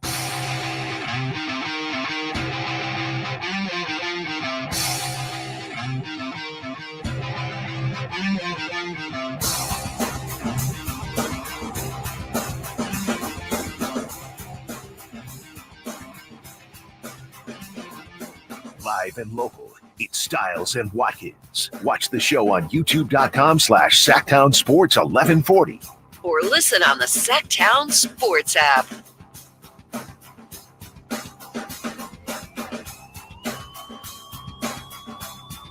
"30 minutes, your chance to lock up this family 4-pack of 3-day passes. And who will be playing for the Kings? Well, we know some of the guys on the roster. But who else? What about from this year's draft? Will it be Tejan Salon? Will it be Alex Sarr? Probably not Alex Sarr. Who will it be for the Sacramento Kings? Chris, ESPN.com's mock draft today, what they got going. It's a very, very yummy mock draft. I must say so myself. It is. It's got a name, especially at number 13, that we have not discussed for the Sacramento Kings before, and it's a name that has especially recently been falling quite far in a lot of mock drafts. And that, let's see here. Let me get this pulled up real quick here. And that's good. That's going to be Ron Holland for those who aren't familiar. Ron Holland is somebody who played for the G League Ignite last season, as well as his other potential lottery pick, Mateus Buzelis. He is he's listed at 6'6.5", without shoes, 196 pounds, 6'10" wingspan. So does kind of provide that length that I think the Kings would look for. And if I had to give a pro player comp, I would probably say that I think he's got, and this is kind of beauty in the eye of the beholder, but I see a lot of Justice Winslow in him. And for those, and he to me is one of the most polarizing. I think polarizing is the perfect word, players in a while, where there were so many people who just thought Justice Winslow is going to be a player. Justice Winslow, 1,000%. You saw him at Duke. He's got the body. He's already a defender. He's tenacious, all this stuff. Everyone was confident that Justice Winslow was going to work out. But what ended up happening is he never developed any sort of jump shot at all. And he kind of became a bit of a tweener position. And, he did eventually get hurt as well. And that really hurt his stock. But I see a lot of that in Ron Holland, where if he develops that jump shot, we're talking about a completely different player than where I think a lot of people have him at right now. But it's a really big question. He's got a lot of the physical tools that make you believe he can be a guy, but I just don't know if it's 100% going to pan out. And I think that's why in a draft where no one really knows exactly what any of these guys are going to get, it seems to me like people are starting to gravitate more towards, hey, I at least know this guy can bring this, and I'm willing to take more of a bet on that than the unknown. And just to go through the mock draft, number 1, Zachary Reese-Sachet going to Atlanta. I'm going to continue to say look out for Jonathan, or why can I not remember his name? Donovan Clingan at number 1. I still think that's a really good shout. Alex Sarr going number 2 to the Wizards. Reed Shepherd number 3. This is, again, ESPN.com's latest mock draft. Number 4, Stephon Castle going to San Antonio. Number 5, Mateus Buzelis going to Detroit. That's been a name that's been there quite a bit. Number 6, Dalton Knecht to the Hornets. 7, Clingan to the Blazers. 8, Dillingham to the Spurs. That would be really interesting if they could do Stephon Castle and Rob Dillingham together. Number 9, the Grizzlies take Cody Williams. Number 10, the Utah Jazz taking Nikola Topic. Number 11, Devin Carter to the Bulls. Number 12, Tejan Ceylon going to OKC. And then again, Ron Holland at number 13 to the Kings. The write-up on Ron Holland from ESPN's This Is Jeremy Woo did this version of the mock draft. Sacramento has explored trade options with this pick, but there will be a range of quality players on the board if the Kings stand pat.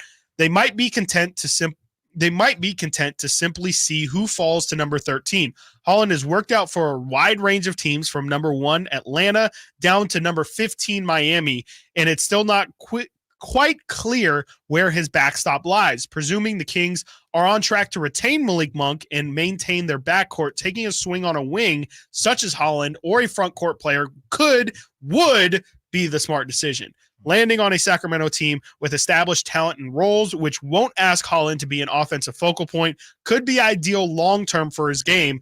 That move would allow Holland to get back to his roots as a tough defender and a high-energy contributor. And again, that is from Jeremy Woo.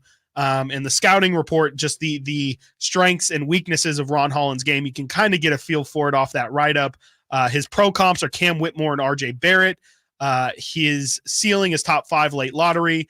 The signature strength for Ron Holland is his driving ability, his transition offense, and his defensive potential. His weaknesses are his shot creation, shooting, and decision-making. So really all offensive leaning weaknesses and a lot of strengths on the defensive end, including his physical build. How do you feel about that? This is a little of a weirder prospect in terms of, we haven't really discussed someone who brings a lot of the defensive stuff, but might not be be a fit for this team offensively, which we haven't really discussed how big of a factor that should be in any Kings edition this offseason. Yeah, to me, if I'm going to go hardcore defense, I mean, is that a guy that can he guard the 3? Can he guard the 4? Yeah. Right? I mean, if you're taking a guy Chris, I have his highlights going. It was a minute and 30 of straight fast break dunks. Yeah. I still have Euro steps. No, I'm telling you, I still have not seen him take a jump shot. Yeah. It's bad. I saw him in person. Me and Brendan went to Stockton to go watch the Stockton Kings take on G League, and he had a great game. And maybe he's one of those kind of guys where you have to watch him.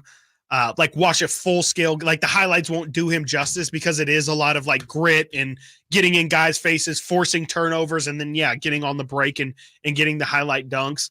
I don't know if it's a good risk, especially at 13. I think if he gives you anything offensively, he could be a really big impact player. I don't know if he's a starter or if he's just a high level role player, but it's interesting to me. I don't know if it's the way that I would personally want to go. I feel like you could probably bank more on somebody's skills that you know exactly what they bring. But the potential of Ron Holland does seem to me like he's the biggest boomer bust kind of candidate. And I think at 13, that's almost the perfect place to take a guy like that.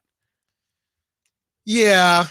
It's just a matter of if the Kings are willing to take that risk, which, we have audio from Sam Amick that we're going to play here in a minute where, is it in the Kings' best interest to even take a risk? Why isn't the whole point of the rumors of the Kings trading 13 that don't take the risk, take what you know, because you're in a position where you're trying to win now and you're not trying to really think about 3 to 4 years in the future?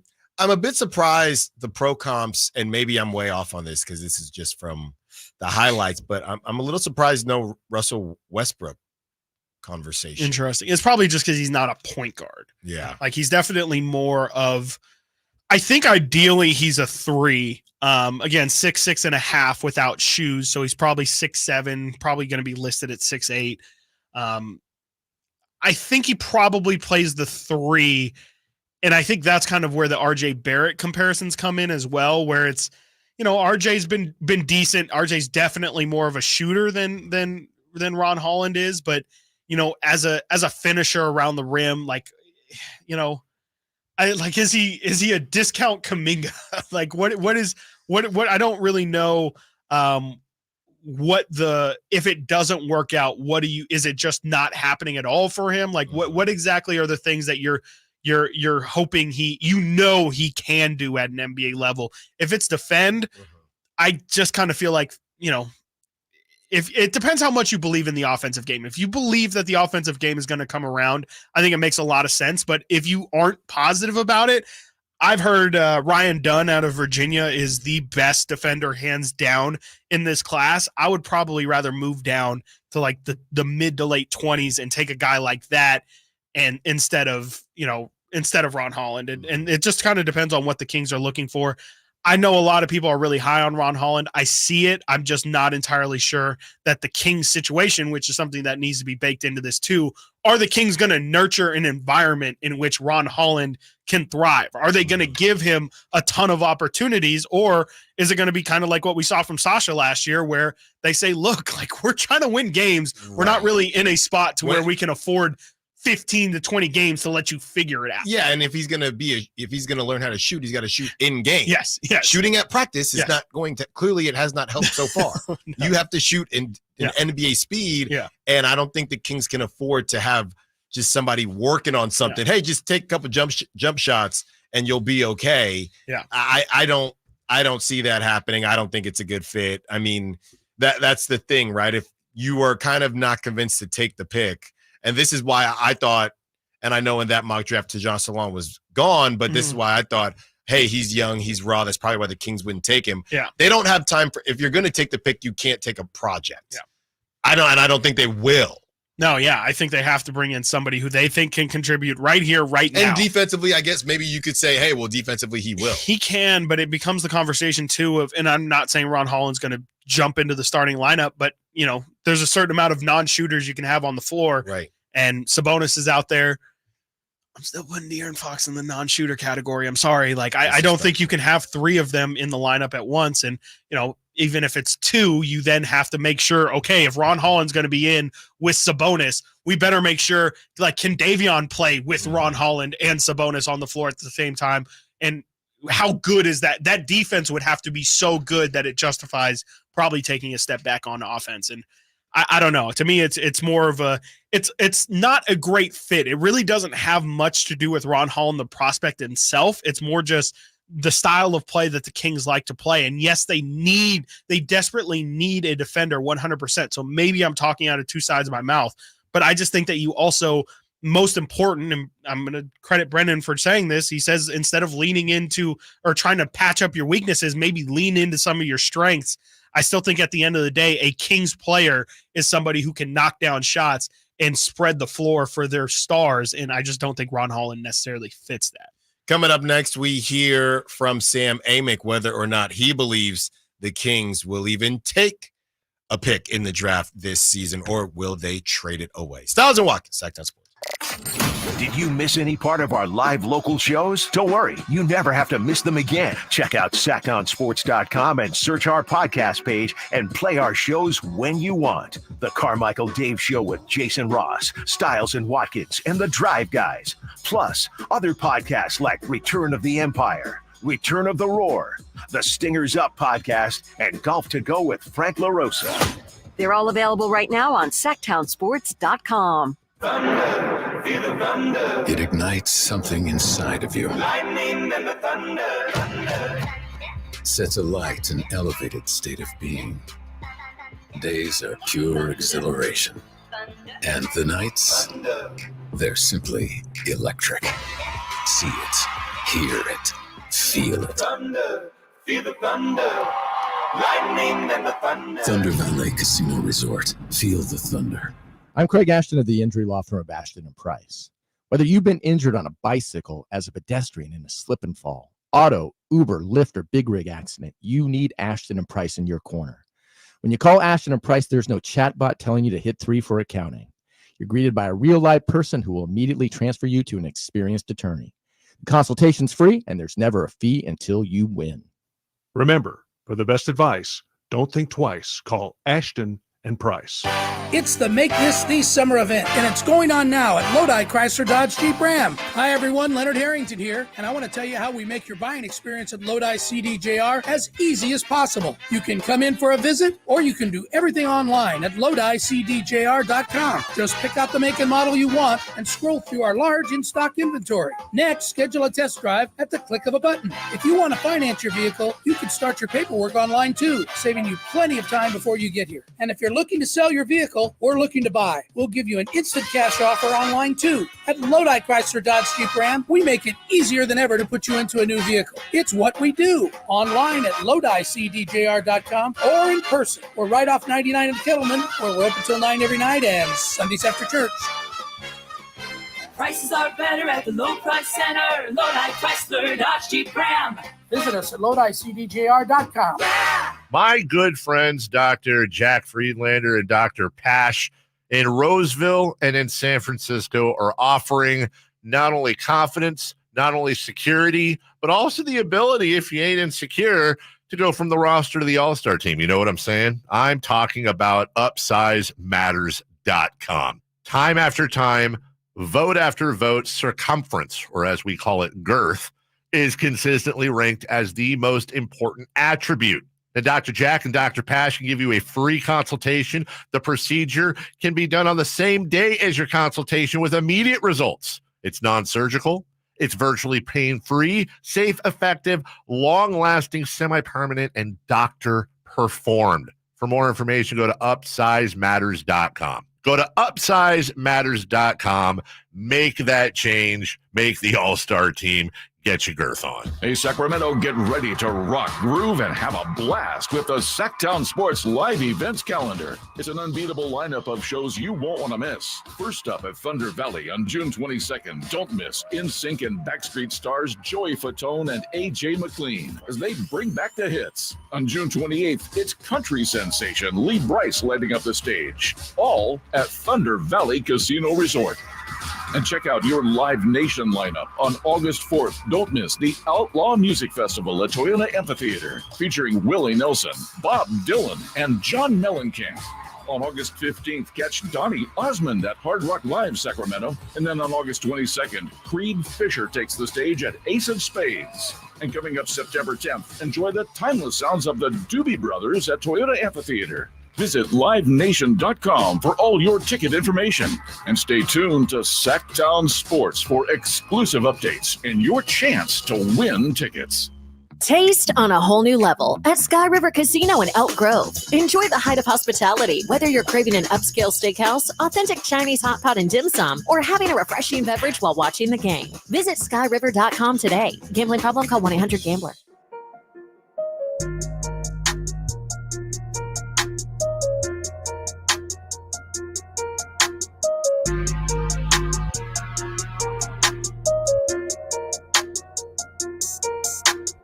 Live and local, it's Stiles and Watkins. Watch the show on youtube.com/Sactown Sports 1140 or listen on the Sactown Sports app.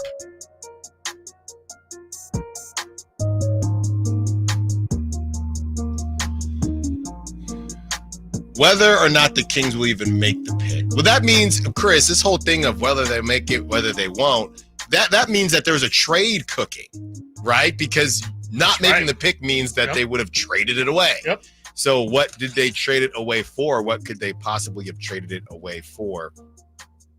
At 1 o'clock in about 12 minutes, we will discuss the Bulls and how desperate they are to move Zach LaVine. You're not going to believe how many different trade proposals that they have floated around to the Kings and the Orlando Magic and the 76ers. Also, we will give away a family 4-pack of 3-day passes for the California Classic Summer League, July 6th, 7th, and 9th. So all that is coming up. But Sam Amick, who was on the morning show and, dare I say, made some waves, if you will. This is something else that he said that didn't make as many waves, but is something to keep in mind as we are 6 days away from the NBA draft. Who are the Kings going to draft, Sam? Couldn't tell you, buddy. Are they going to keep the pick? I mean, obviously plenty of chatter about them being aggressive and tied to Zach LaVine again, tied to who was the second name that you got tied to? Well, LaVine and Caruso. Then, and then you got obviously the Kuzma thing chilling there. I mean, there's been a couple. Yeah, I mean, I just don't think they're in the draft business right now. So I would lean toward, lean towards them trying to get something done. But it's always hard when you don't know what those conversations have been. But I think, this is we've talked about it back when Mike Brown's contract situation was in flux. Just how important of an offseason this was, and to finally, go all in to whatever that means for them. When the West is as good as it is, when you got so much money out to Sabonis and Fox and Keegan Murray, getting better along the way, they need another piece. So I think they're going to be very active this week. Yep. Very active this week. I don't think they are in the draft business right now. And I know the Sac Chat is very sad hearing that because everyone has had a lot of fun with this draft. Gets the people going. Well, and you know what it is? There's a pride factor here, Chris, because everybody is saying how bad this draft is. So I think that everyone that enjoys basketball and the NBA and the NBA draft, they have their guy even more so than other years that they want to say, I found the guy in the bad draft. Yeah. You found the Giannis. Yeah, you found the Giannis. You found the needle in the haystack, all that stuff. Yeah, I just hope, and I don't think Monty is, I don't want to say he's not super prideful, but I just don't think he's going to let that get in the way of doing what's best for the team. I feel like, especially with just how often the Kings have been thrown around in these Kuzma, in these LaVine trade talks, I at the very least, whether or not they get the deal done, we know they're active. They are definitely on the phones and having a ton of communication about these things. I'd be pretty surprised at this point if the Kings do keep the 13th pick, just because if there is going to be a LaVine deal done, if there is going to be a Kuzma deal done, it feels like 13 has to be involved in that. I think it's probably for the best. I mean, we've talked obviously almost every day about the different prospects that can come through here. It's still a lot of hope. It's even the guy that Tristan Da Silva. It's like, I think he can be a scorer in the league, but to what level? Like, even then, is it a 8 to 10? Is he an Obi Toppin kind of guy? Does he have potential Alex Caruso or Kyle Kuzma potential? Possibly, but does he ever actually hit it is a completely different question, and how long it takes him to get there. Cody Williams, same thing. I think he's going to be good, but what if things don't develop? Ron Holland, same story. It makes more sense for the Kings, especially with where they're at right now. Like Sam said perfectly, for them to not be in the draft business makes sense with where they're at in their rebuild, retool. They're building towards a champion. From the 916, guys, I'm super excited to hopefully get some new players in the mix. But one thing is bugging me. For 3 years, Monty has been preaching to the fan base that we want to stay flexible and be ready to pounce on a distressed player. Well, suddenly we're not so flexible. There are some difference makers out there. I hope we didn't blow it by paying Sabonis that extra money. That is from didn't. Jeff. Well, I think Don't worry, there. Jeff. Yes, I think to answer your second question, Jeff, I don't believe the Kings blew it by paying Sabonis that extra money.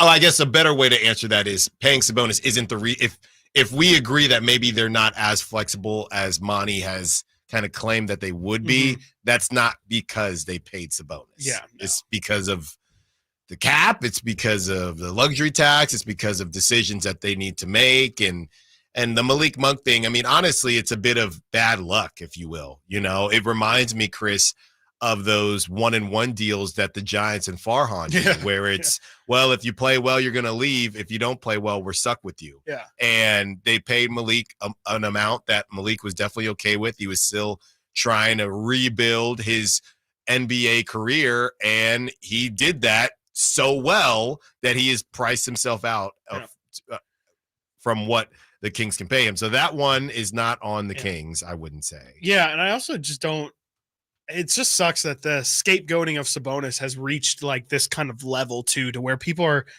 really saying like, yeah, if the Kings don't do things, it's because of Sabonis's. Even the fact that thought is out there is just crazy. And it started – I'm not saying Jeff started that. Absolutely not. It was a lot of people last year saying, why are the Kings doing this unnecessarily? You know, you didn't have to pay him the pay boost and all that stuff, and now you're hurting your future flexibility. And, you know, I just kind of think that the reason why they did what they did last season was so they didn't end up in a situation where this offseason, not only would we be talking about potentially Malik Monk's departure, but we would probably actually be talking about we have to pick one between Monk or Sabonis, because Sabonis was probably going to get a decent offer in the open market. So I just kind of hate to see that Sabonis's contract at all is being thrown out there as if it's any sort of hamperance to what the Kings can do moving forward. It's just not. It's just not. The Kings can do a ton. They have tons of draft picks, pick swaps, all of it. Monty laid it out in his postseason presser, and essentially was like, we're way more flexible than what even people think we are. So I'm excited to see if that does end up coming to fruition, what exactly Monty was talking about when it comes to the true nature of their assets. Right. What is it that Monty believes that they have up their sleeve, really? Because it seems like they have something. Coming up next, the Bulls smell of desperation. Let's see if you can guess how many different trade proposals they have floated centered around Zach LaVine to the Kings, the Magic, and the 76ers. I'll give you a hint. It's more than 5. Also, we give away a family 4-pack of 3-day passes to the California Classic Summer League. Stiles and Watkins, Sactown Sports. The only place you'll find Harrison Barnes is Sactown Sports. He's got the bucket at the buzzer. Harrison Barnes. Hey, Sacramento, it's Harrison Barnes, and you're listening to the home of the Sacramento Kings, Sactown Sports. Your local sports leader. I didn't ask to be thrown in the streets with nowhere to go. I didn't think I'd survive.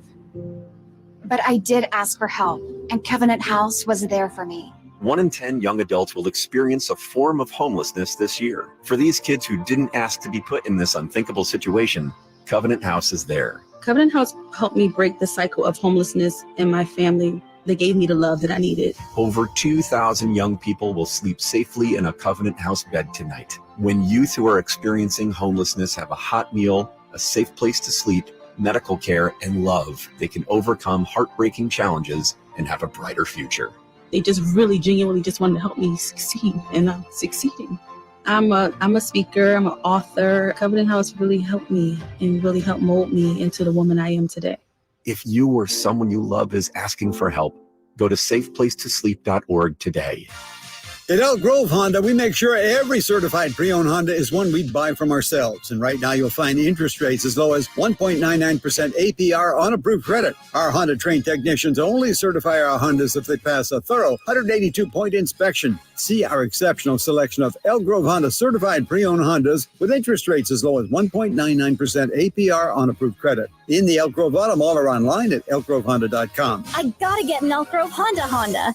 At the Good Feet store, we take pain very seriously. Whether in the foot, knee, hip, or back, Good Feet makes over 300 styles, flexibilities, and sizes of pain-relieving arch supports. With 26 bones, 30 joints, and over 100 muscles, tendons, and ligaments in each foot, a lot can go painfully wrong. So there's a trained arch support specialist at each Good Feet store to give you a precision fit. Come in for a free fitting and test walk. No appointment necessary. Good Feet arch supports are HSA, FSA eligible. The Good Feet store in Sacramento, Roseville, Vacaville. Online at goodfeet.com. Sacramento, Dirks Bentley is coming to town. Hey, y'all, this is Dirks Bentley.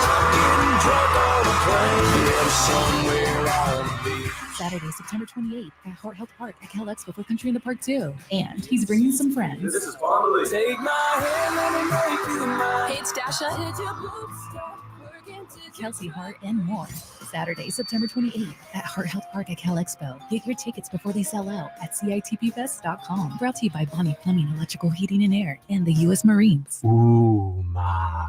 What was that? That is business phone bliss with the Ooma Cloud phone system. It handles all our voice, video, and messaging needs. You sound very calm. I am. Ooma has everything I need to run my business more efficiently, like virtual receptionist, call routing, and video conferencing. And it starts at just $19.95 per month per user, plus taxes and fees. Ooma. Nice. Find your business comm at ooma.com/radio. Do you have multiple years of unfiled taxes or owe more than $8,000? The tax attorneys at Allies Tax Relief are your ally and will stop the IRS from garnishing your wages or levying your bank account. Call 800-230-5174. Join the free smoothie party at Tropical Smoothie Cafe on June 21st for National Smoothie Day. We're treating our Tropic Rewards members to a free smoothie with bowl or food purchase. Order an app, online, or pop by the cafe for a little sip and chill. 3 cheers to our Tropic fam. Terms and conditions apply. Hey, it's Carmichael Dave inviting you to make the switch to electric this spring and save big with American Energy. Stay ahead of those spiking energy bills this summer with up to $9,000 in rebates on a new ultra-high efficiency comfort system. American Energy is providing huge rebates from SMUD as well as spring specials by installing one of many incredibly efficient AC options available to you right now. Get rid of those fluctuating gas bills in the winter and switch to year-round all-electric with American Energy. Let them perform a free in-home energy efficiency analysis and see where they can help you save for the warmer months ahead. These guys are the best. Been serving the greater Sacramento area since 1981. A+ from the Better Business Bureau. Learn more by calling 916-520-9990. That's 916-520-9990. Call 916-520-9990 now. From the Power Business Technology Toshiba Studios, KHTK-AM Sacramento, KYMX HD2 Sacramento, the only station in Sacramento giving you local sports coverage from 6 a.m. to 6 p.m. Monday through Friday. Sactown Sports.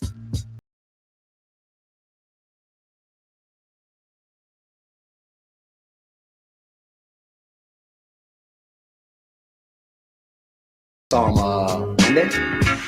Monday. We saw Malik Monday. I'm not sure. I don't.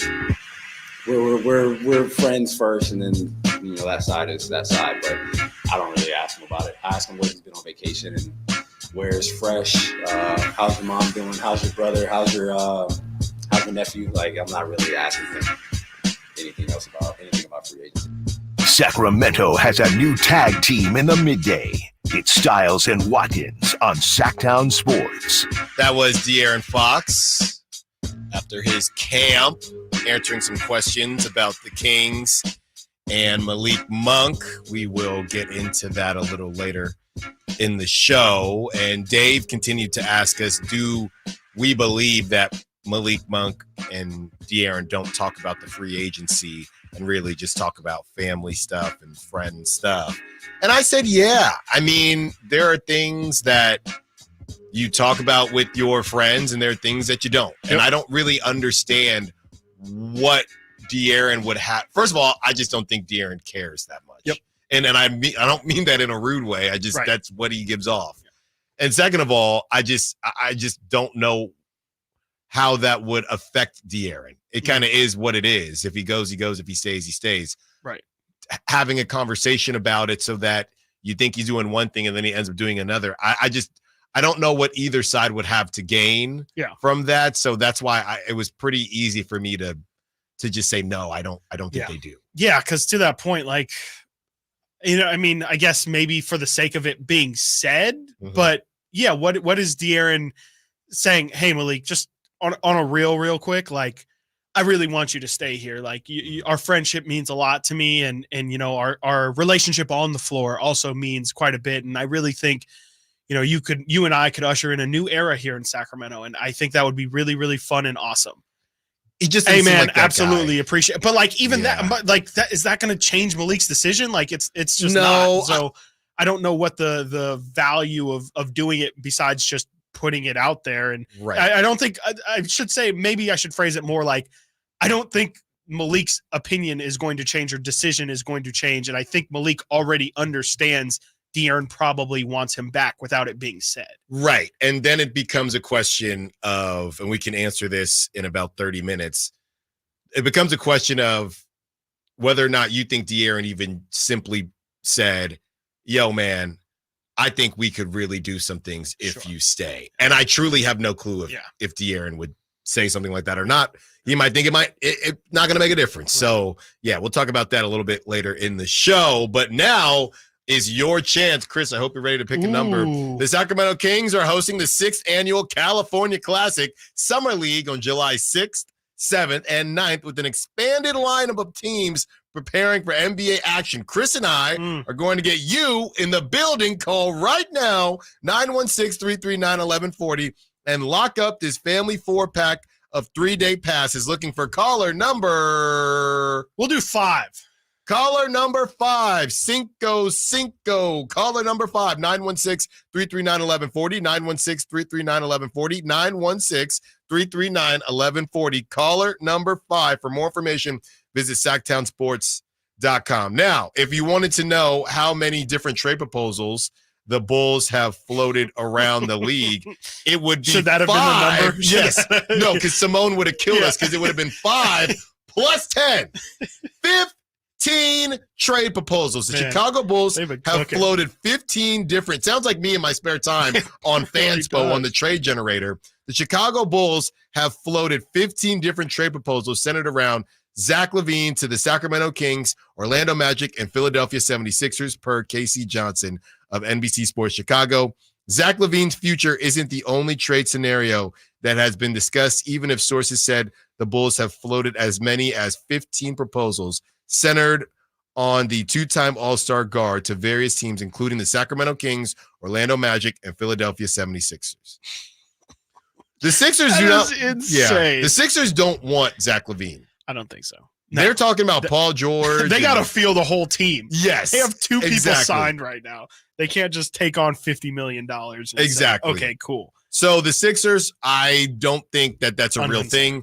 The Orlando Magic, they're please. Connected to everyone. Yeah, take the cap space, please. But actually, go to Orlando. Yes, that would be perfect. That'd be great. Because I don't know, if you get Zach LaVine, you still get Malik Monk? No, I hope not. I don't think you would. I hope not. I definitely don't. I definitely hope not. And maybe you can get Zach LaVine and Klay Thompson. Just again, eat up all your money. Don't leave any for Malik. That's great. I now have a new hope. It's Orlando number 1, and then Kings get Caruso and LaVine number 2 for me. Absolutely insane. But to me, this also points out just how down bad this Chicago Bulls negotiation is. Like, they have to, it was almost an understatement to say that the Bulls are willing to sweeten the pot for a LaVine trade. Right. If you have thrown out there's 30 teams. There's 30 teams in the NBA. Okay. I don't think it says 15 teams, but you've pretty much exhausted just about every avenue possible if you've thrown out 15 different proposals actually to the teams. So it means these teams have come back and said no. You've been told no sounds like, 15 times by as many as 3 different teams. But my question get the hint. But my question is this, and this is why I would hold out hope if you are the Bulls. My guess is that those 15 proposals did not have Caruso. That's my guess. Yeah. Now they're going to cook this thing back. This was probably with Patrick Williams or whoever else.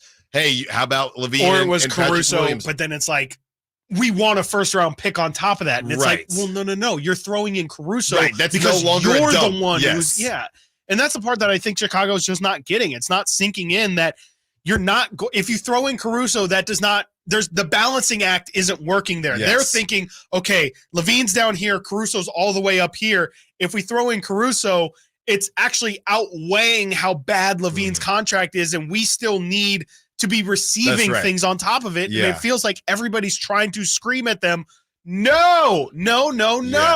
Caruso is to even get us to entertain the deal. And on top of that, you're not getting assets. We're throwing you what we don't want you or what we don't want from our side. So yeah, take Harrison Barnes, take Kevin Huerter, take Sasha, take a young player as well, and give us what we want in return. That's the only way this is going to happen. So to me, I mean, it's really just hammering home how much or how low, I guess, Zach LaVine's stock really is. Because if you've thrown 15 different offers, even if it is just to those 3 teams, we'll say each team got 5 different offers, which is insane.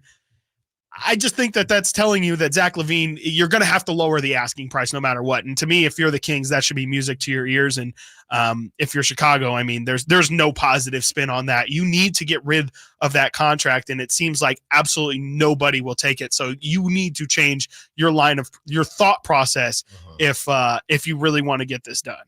Yeah, and especially for this to now get out, that you've been told no 15 times, that's even worse for the Bulls, because now everyone will jump on it, and the Bulls are going to say, well, yeah, but that's because we weren't doing this and we weren't offering this, and now we are. But I think the Bulls, sometimes you just got to hold the L. Very similar to, the pop out came out yesterday with Kendrick Lamar, who brought out basically all of Los Angeles besides the game, and Drake is probably just sitting watching, holding the L. And just like Drake has to hold that L, the Bulls got to hold that L. Hey man, you made a rough decision. It's not working out. Just own it and move forward. Yeah, no, and I mean, they might get to the point too. I mean, if it is only 3 teams or whatever, if let's say there's 5 teams that they've thrown it out to, at some point you're gonna tire them out too, to where Monty's gonna say, look, Chicago, how many times do I have to tell you I don't want this deal? Don't call back unless you're actually going to give us something that's worth our time. And you might end up ruining a potential deal because you're being hard-headed. And again, Chicago just needs to make their decision whether or not they want to get rid of LaVine, and they're going to have to bite the bullet on it. I mean, everybody had to do it at some point. The Wizards had to do it with Bradley Beal. And I think for whatever reason, Chicago is trying to hold on to hope because they are in that purgatory. They're trying to say, hold out hope that they can get pieces that can help them win, make them actually better, addition by subtraction with Zach LaVine. But I don't think they understand how much of a pariah that contract is. I don't think anybody wants to touch it. Nobody should. There should be no settling for this Zach LaVine deal. Chicago made this bed. They have to lie in it. And if you're going to be the one that takes over that mess, you got to make it worth your time. And there's no way you can make it worth your time without including Patrick Williams, but I really think that Alex Caruso is going to be the thing that gets this deal done. If you're the Kings, I'm willing to take a little bit of a loss if it means I'm getting Caruso back. And again, it feels like Zach LaVine has now been downgraded in terms of his value to the point where I feel like people are forgetting he is a really good player. You know what's so funny to me, Chris, is that whenever Zach LaVine does get moved, because I do believe he will get moved because he has to, whoever he gets moved to, the narrative is going to change immediately, because that team is going to now be a contender. Yep. If the Kings sign Zach LaVine tomorrow, right, or trade it for Zach LaVine, and even if it was just Zach LaVine, they would have the graphic. I don't know if Malik Monk leaves or not, but you have De'Aaron Fox, Sabonis, and Zach LaVine, and it would say new big 3. Yes. If he went to the Warriors, it would say the same thing. Absolutely. If he went to the Magic, they would say Magic have a weapon, 2-time All-Star. But right now, his value is in the Basuda. This is the most. What happens when you don't play too? Yeah, this is the most confusing situation. It's really weird. And no matter, I cannot wait wherever he goes. People will say, "Wow, this team just got a lot better," even though nobody wanted him. Yeah. He's a big talent upgrade, man. He really is. I mean, and we know how crazy of an athlete he is. And I know he just had foot surgery, but he definitely is going to keep at least a portion of that. And he's a dynamite scorer. Like, he is a 24 to 26 point per game scorer. He can light it up. And he's a real threat. If you throw him on this Kings team, that's another crazy scoring option. And he's also got some size to him. He's 6'7", and with his vertical leap, he can play a lot bigger than that. So, if LaVine is healthy, and that's a massive, massive, massive if, it is a big addition to any team that he goes to. But yeah, I mean, the financial side of it is definitely going to be a bit hamstringing, and that's why I think you can't just make a LaVine deal. You have to get either Caruso or have a second deal on top of it, because I do think if you're relying on Zach LaVine to play 60 to 70 plus games, he's probably not going to be able to do that. And so you're going to need to have somebody else there to kind of supplement that role when he's not playing. Yeah, and obviously he had the foot surgery, so he's dealt with that. But, I don't necessarily know that he's always been a quote-unquote injured guy. I don't put him in the Kawhi category, but, this starts to happen. So, and people have conversations about, all right, how much can he play? But honestly, Chris, besides this season where he played 25 games, last season he played 77, season before he played 67, season before he played 58, and then 60, then 63, and in 2015, 2016, he played all 82. So a couple seasons there. 2018, he played 24 games, and then last season he played 25, but he should be able to get you 50 plus. He better when he's making $40 million. I Sal, need more than half the game. That's true too. Sal, we see you. We will get to you right on the other side. Don't go anywhere. Stiles and Watkins, Sactown Sports. On the move? Got somewhere to be? Take Sacramento Kings basketball with you. The Sactown Sports app will let you stay connected to your passion. Never miss a moment of Sacramento Kings basketball with the Sactown Sports app. What's up? We're talking to Chad Hoblet of Hoblet Dodge, Chrysler, Jeep, Ram, and Woodland. Chad, what's going on for Chrysler's Make This the Summer event? Well, it boils down to this one question. Do you want a great deal? Hoblet has it. Right now, you can save up to $13,500 off MSRP on remaining new 2023 Dodge Challenger or Dodge Chargers, starting as low as $25,595. There's just a handful left, and after this month, it's all done. So this is it. After this month, the savings are all gone. Yep. So if you've been putting it off, but you've dreamt about getting one of these cars, you better stop by Hoblet Dodge in historic downtown Woodland fast. You won't find a bigger selection or better deals on the vehicle you want than Hoblet Dodge right now. Don't miss your opportunity. Search, select, and save through their whole inventory at HobletDodge.com. Unbeatable prices, unbeatable selection. Nobody beats Hoblet, period. $13,500 total net savings after $89.20 factory rebates and $45.80 dealer discount. At least 10 of this net savings. $25,595 net price after $64.20 factory rebates. Rebates may include $500 first responder bonus cash. Must be current member of First Responder Association. VIN number 607-624.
Team in Alabama for the Cardinals. That game will be a lot of fun, Chris. I'm already seeing they're going to have a 24 in the outfield, and they're going to do a lot of things to show respect to the Say Hey Kid. Yeah. Giants are wearing patches as well, right? I think I believe so. And they'll probably wear those rest of the year. And there are conversations about retiring that number. Yeah. And I don't know what they're going to do. I know that there would be a lot of players not upset about it, but I think 24 is a pretty popular number. Yeah, it is. From Ken Griffey Jr. and a lot of different guys have worn it. And obviously, you have Jackie's number. Right. Jackie Robinson's retired. So I don't know if they'll do that or not. Yeah. I think I would be completely fine with it if they did. Yeah. But yeah, I have no clue. But I know NBC Sports Bay Area was talking about whether or not they would. It'd be interesting for sure. I mean, especially like, I wonder, I guess it probably shouldn't play any factor into it. But yeah, since you mentioned Jackie, like it is the inverse of Jackie's number 2. So if you wanted to kind of show homage, I think that's what Jackie Robinson Cano. That's why that's what I thought. Yeah, I was he like, wore 24 because it was the closest thing to 42. Right. Yeah, but great stuff there from everyone who had a part of the Willie Mays tribute when it literally happened during the Giants game. They handled that extremely well, and we just got to give respect to everybody that came through and was prepared. And Carlos Ramirez, I'll never forget, the guy almost made me cry when we were in Vegas and all the good things that he had to say about me and my journey when he called into our show and we had him on to talk Niners. But I'm going to throw it right back to Carlos. Carlos did an amazing job after the game when everything went down, handling multiple people, John Shea, Monty Poole, who we have some sound from, Ken Griffey Jr. So that whole production was A1. So good job to everybody associated with that. 916-339-1140. Let's get out to Sal, who wants to be a part of the conversation. What's up, Sal? You're on Stiles and Watkins. What you got for us? Hey, good afternoon, gentlemen. I haven't listened to 1140 in quite some time, and there's 3 points. Originally, I called for 1 point, and it was about Fox and Monk. So please try to draw me back to that point. Sure, I got you. About Mr. Willie Mays. What an unbelievable icon! And then the 3 guys that just passed away in the last month or so. The time just keeps on marching forward. Huh? I found my old Willie Mays cards and stuff. So. If they do retire his number, I understand. If they don't, I understand too. But I mean, Willie Mays, no one's going to forget about him, hopefully. Yeah. Anyways, the LaVine thing, my take is on LaVine on a basketball sense. If you're just like totally hyped and on the offensive end of thinking that he's just going to produce 20 points and maybe some assists and potentially, hopefully, rebounds, I'm more of a defensive. I'm older, and I'm from an older generation, so I'm about mindset and how you approach the game and how you play the game. As a team, when you're trying to build an asset, it's not really about one individual. It's about the synergy of the whole unit. And I think if you have a mindset, and this brings you to the Monk and Fox thing, if Fox is so aloof, and I don't mean to be in a disrespect to him, but if he comes across sometimes as aloof or not caring or has I don't want to say an attitude or body language, certainly body language that shows that. For sure. It is it's a deeper rooted issue than just X's and O's and LaVine and trades and all this stuff. First off, LaVine, back to that point, he better play at least 65 to 75 games. Yeah, right. Or, if he's not scratching close to 80 or mid 70s or more, why would we pay that much money? But I mean, maybe they want to put seats, they want to fill seats, which I think that's not going to be a problem. And so I don't think we can blame. That's another point. Someone had said something about Sabonis and he's taking all the blame. Yeah. I think that's kind of it's not really Sabonis' thing. He got traded here. He's been unbelievable. Right. If you think about it. And so maybe it's deeper than that. Maybe it's ownership. Maybe it's management. I mean, we could point all kinds of, and that's what offseason brings. And with offseason, that's when you build your culture and your identity of what a game or what a team and the synergy and how a championship or an asset is built. It takes a long time. You don't just win a championship. You don't just build a business. You don't just have a good family. You don't just, have a congregation. It takes time. Yeah. When Fox is aloof, it comes across as us being in the negative and not if his mindset is that he acts that he doesn't care what Monk is doing. I see it as a deeper rooted issue. I mean, Fox is unbelievable. Monk is very good too. But it's like, if you want to actually win a championship, putting your hand across the table to say, like, hey, man, I mean, didn't they play together too in college? That's What they right. play at Kentucky or something? Yeah. So it's like, wouldn't it? I mean, he's like, he's an alumni. He's like, he's my bro. It's like, he comes across to me as a little bit spoiled and an AAU kid that's played a lot. And maybe that's why LaVine doesn't play as many games, because all he did was play one sport, right? AAU. So, I mean, we can go, sports has changed a lot. Yeah. Just like this radio station. Not that it's bad, not that it's good. It's just you got to get used to it, because nothing is really constant but change. And if you don't have the right mindset to build a championship, and it's supposed to come from one of your leaders who has the ball most of the time, then there's no way you're going to be able to you'll get to a certain point. We might get to the playoffs. We might get 2 or 3 wins even. We might even win the first round. No, thanks, Sal. Appreciate it. Yeah, make sure you hold on to those Willie Mays cards. Yes, definitely. Yeah, they probably need to be in a very safe space. Yes. Thanks for all that, Sal. Yeah, I mean, life is about change, right? And that's a huge part of this whole thing. And I think that becomes the question when you have a conversation about De'Aaron Fox, how much of this should be on De'Aaron, right? And somebody on the text line said, come on, you don't think there's no way Fox and Monk don't joke around when it comes to free agency about getting that bag and living that baller life? Oh, I think they do. I don't know.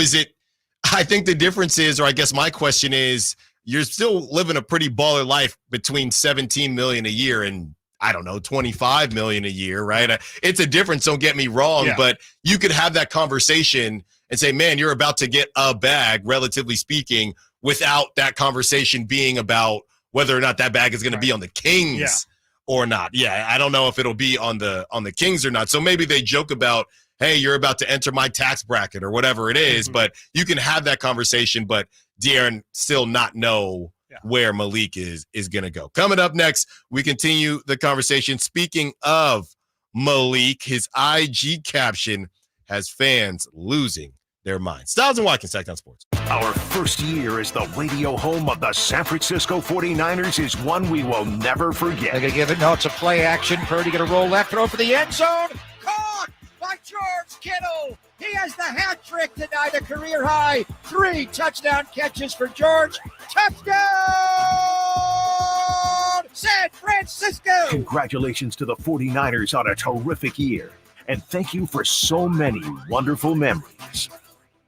My weekend plans were already looking good, but now they're looking pretty epic thanks to the deals at Kohl's. I just saved on great summer essentials like shorts for my whole family at $16.99 and some cute dresses for 40% off. I also saved up to 85% off clearance after an extra 50% off. And with their Buy More, Save More offer, I saved $10 when I spent $50. Plus, I earned Kohl's cash. So take it from me. You need to get to Kohl's for epic deals ASAP. Select styles. Offers end June 23rd. Extra 50% off clearance valid through June 25th. Coupons and Kohl's cash do not apply to Sephora. See store or Kohl's.com for details. Getting quality employees to fill positions in your company is essential, but finding those people can be a major hassle unless you use ZipRecruiter. ZipRecruiter makes finding quality people a breeze. ZipRecruiter's advanced technology identifies candidates with the right skills, sends you great matches, then you can easily invite them to apply. 4 out of 5 employers who post on ZipRecruiter get a quality candidate within the first day. See for yourself. Go to ZipRecruiter.com/free to try ZipRecruiter for free. That's ZipRecruiter.com/free. Want the best movie experience in town? Join Sactown Sports IMAX Pass by visiting SactownSports.com. Sign up today. You can win tickets to see this week's films at the Esquire IMAX Theater. Maida Chevy saves you $12,000 off MSRP on every new half-ton Silverado LT Turbo Max. In stock after rebates. Always 5 to choose from. Exclusive. All in-stock pricing at MaidaChevy.com. Together, let's drive. See deal for details. N7124. Progressive presents good news, bad news, dumb news, then great news. Good news. Your coworker Kyle said bundling home and auto insurance with Progressive could save you money. Bad news. While saying this, Kyle was eating your clearly labeled lunch. Dumb news. Pizza near work costs $7 a slice, and it tastes like drywall covered in ketchup. Great news. You decide to see if you could save money bundling at Progressive.com and enjoy more lunches far away from Kyle. Progressive Casualty Insurance Company affiliates and other insurers not available in all states. Something amazing is happening in data management. Even though storage needs are constantly changing, companies are only paying for what they need now. That's because CDW customized a Pure Storage Evergreen One SLA-driven storage as a service solution that delivers enterprise-grade hybrid cloud storage that is effortless, efficient, and evergreen. Simplify storage administration with Pure Storage and CDW. Make amazing happen. Find out more at cdw.com/purestorage. There is a different vibe at night at the Hagen Oaks Range powered by Top Tracer. It's more relaxed with golfers and newbies side by side enjoying the technology used on televised golf tournaments. Play a variety of fun games. Play Pebble Beach. Compete against friends at the Hagen Oaks Driving Range. Or treat yourself to 9 holes on the Mackenzie putting course. Hungry? The Hangout Food Truck offers burgers, chicken strips, and more. And don't forget to check the summer-long free concert schedule at the Hagen Oaks Driving Range, Fulton Avenue and Cap City Freeway. Keep your family cool and comfortable this summer with Bell Brothers' best summer ever financing event. When you replace your AC system, we're offering 0 payments, 0 interest for 6 months on approved credit, then low fixed rate thereafter. That's right, 0 payments, 0 interest for 6 months on any new AC system. It's an incredible offer on an incredible new AC system, but only for a limited time. This offer is also available on any plumbing, water heater, or insulation projects over $1,000. So call Bell Brothers now. Your family will thank you because they'll be cool and comfortable. But you have to hurry. Our offer for 0 payment, 0 interest for 6 months, then low fixed rate thereafter ends soon. Estimates and second opinions are free. So call now to keep your family cool and comfortable during Bell Brothers' best summer ever event. Our number is 916-444-1234 or find us online at theNoSurpriseGuys.com. That's theNoSurpriseGuys.com. The No Surprise Guys, Bell Brothers.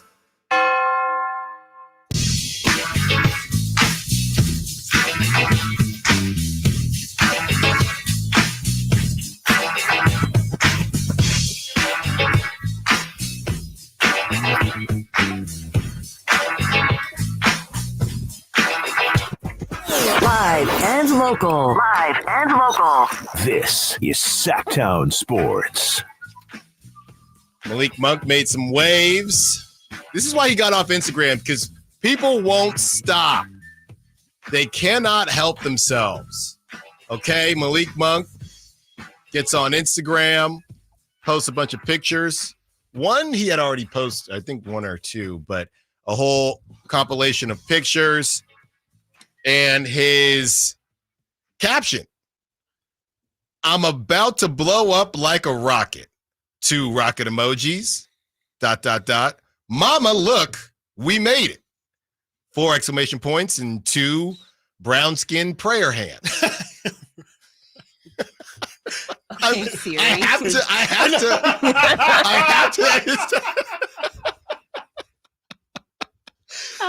have to illustrate it. Thank you. I have to Thank you for illustrate it. illustrating that. So, in that compilation, in the group of pictures, Malik has 1 or 2 with a red grill in. Yeah.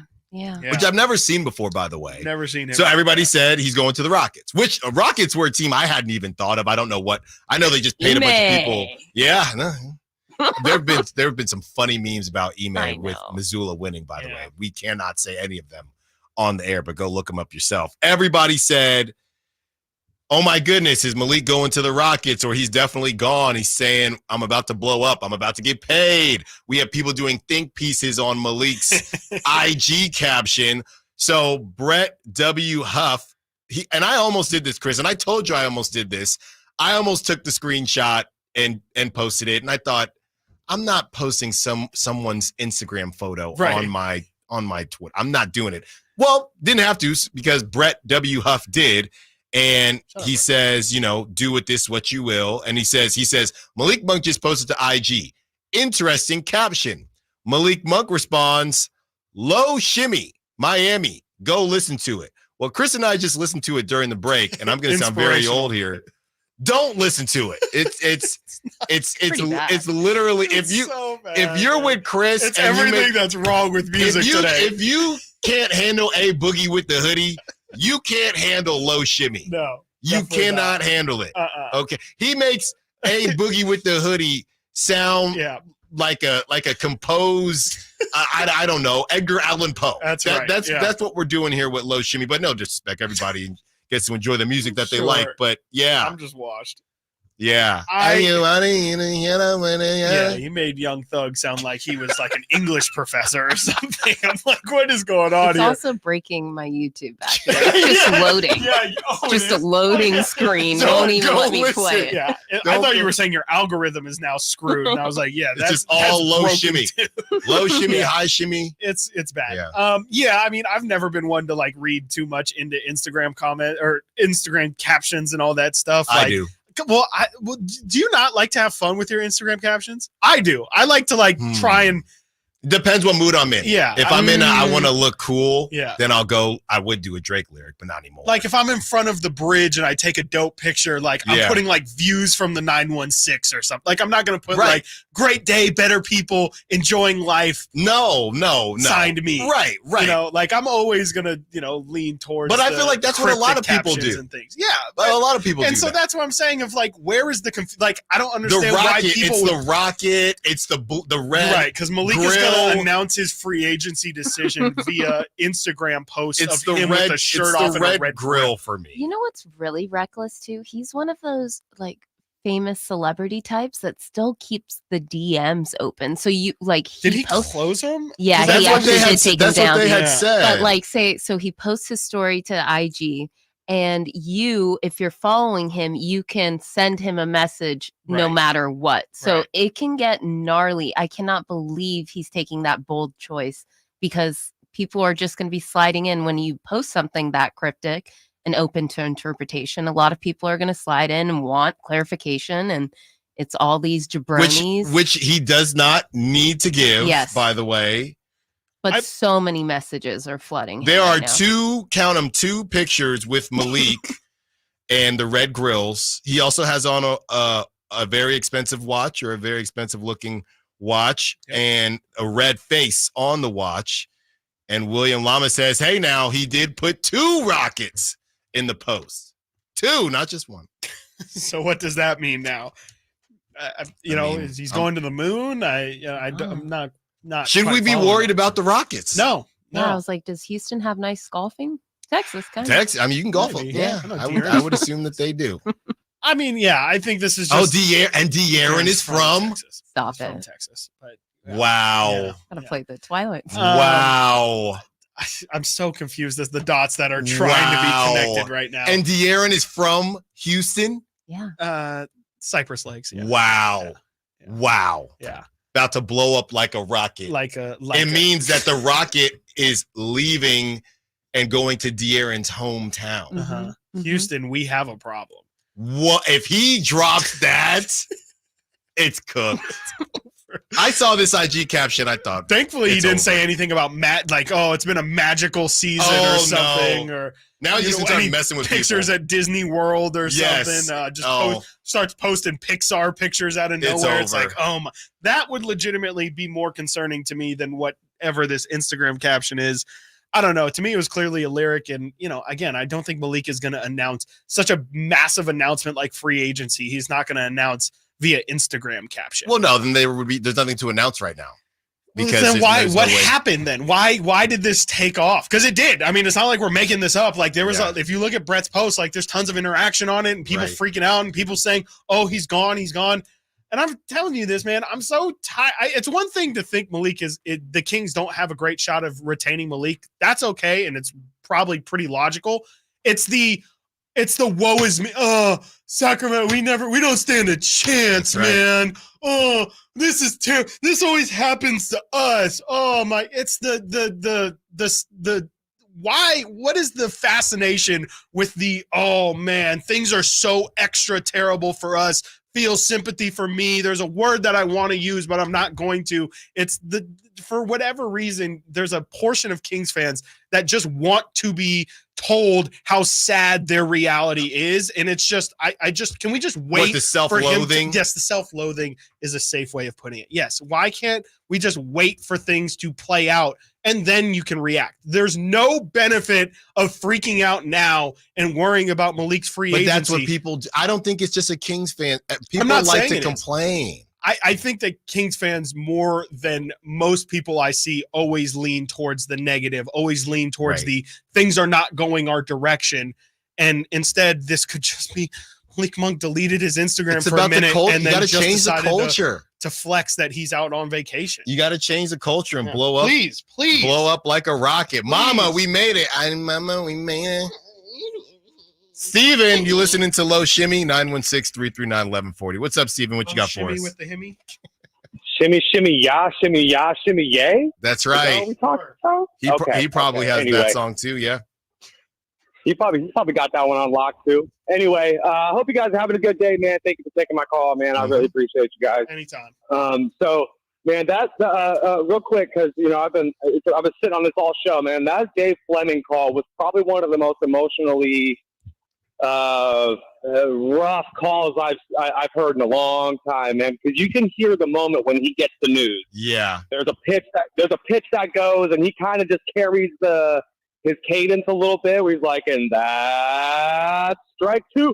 And it's like, you could definitely tell. And it was just, there's something oddly beautiful about that moment. I just got to say it's, anyway. So like, as far as this Malik Monk thing is going, man, it kind of got me a little twisted because I just I don't understand how people could just dive in so deeply. Like Klay Thompson he stopped following the Warriors. That's right. He doesn't follow Steph Curry anymore. And like there seems like there is a group of people who just don't have a life. Okay. Who will sit there and go, maybe that's a little harsh, but still who will sit there and look for people and check their followers. Like they're almost pocket watching in a way, like without watching their pockets financially. They're watching their followers. And I just don't get it. I'm with you, Chris. I think we should let this play out. I think we should stop all the speculations because you know what happens when you assume, okay? I can't say it on the air, but you know what happens when you assume. It makes a butt out of you and me. There we go.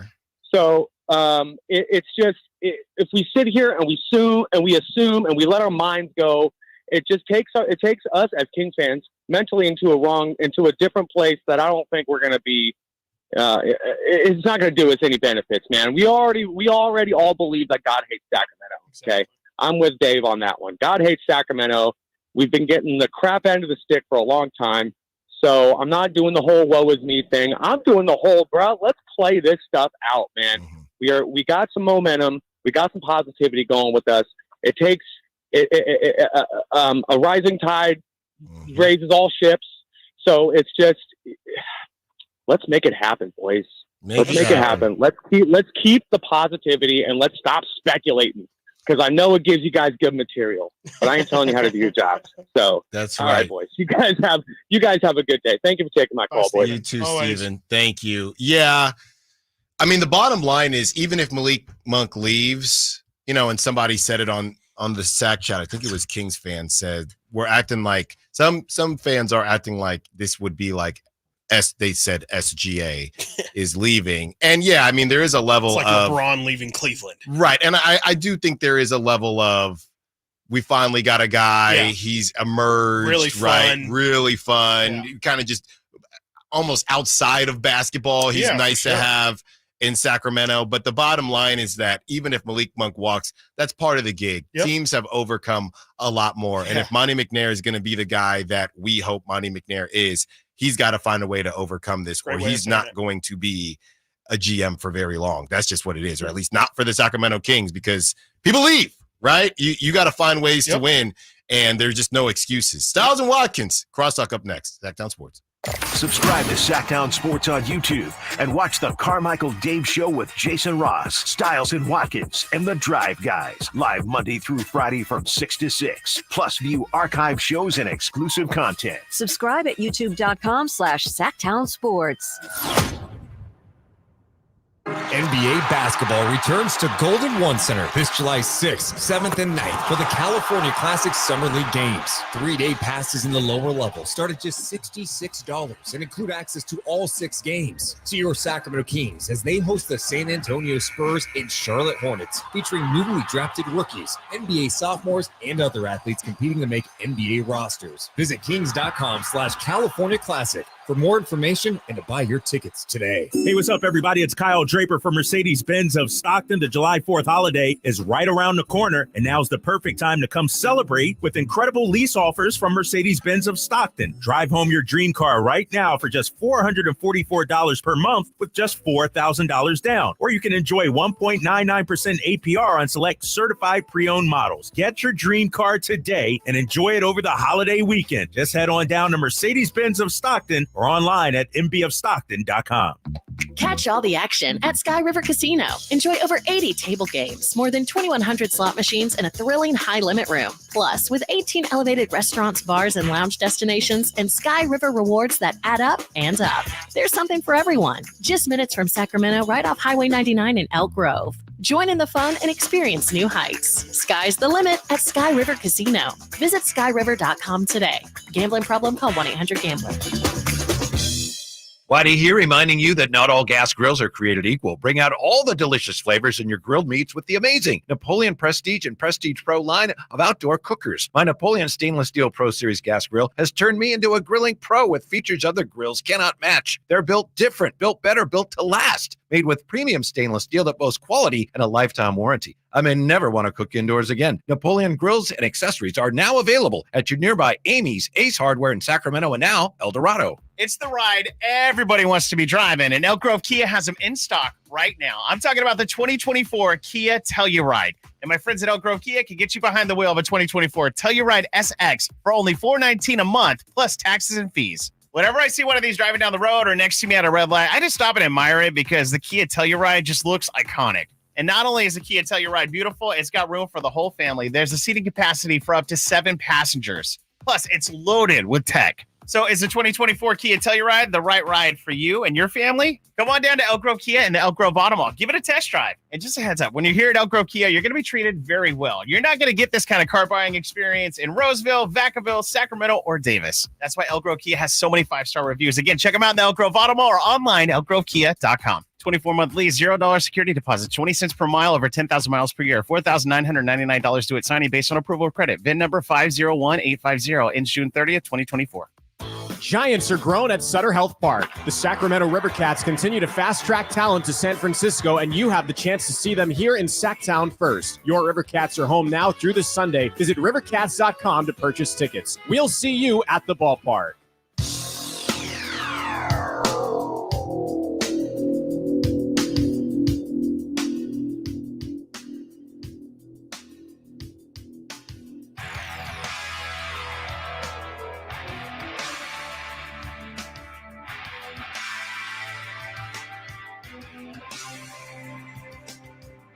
Sactown Sports. Call or text at 916-339-1140. JJ just opened the door. Congrats. Want to guess who that's from, Whitey? JJ just opened the door? So it would be another, someone similar to him. Yeah. I'm a little lost as to where we are right now. So active player. Loud. That was one Patrick Beverly. Oh, okay. So JJ opened the door. Oh, we're talking about JJ Redick. I thought you were talking about our producer. Beverly. He opened the door when he just got here. Sorry. He opened the door for other podcasters. I think Simone's the only one in there, so she must have said that. Open the door. Did JJ Redick open the door for? Door's been open for podcasters. Oh, for podcasters. I don't think he got the job because he's a podcaster. Well, Patrick Beverly, he opened the door. That's gangster, though. I would never want Patrick Beverly as my head coach. Can you imagine? And you know what? Just ripping into all of He your... doesn't even want to be a coach. This is just a power play. I could do no one's job. Right. Now, athlete, they can do it all. They don't need media. They don't need coaches. They can just do everything just themselves. Mm-hmm. Just wait, man. Player coaches, it's gonna happen one day. I'm surprised. I'm honestly pretty shocked LeBron never became a player coach, even for like a week.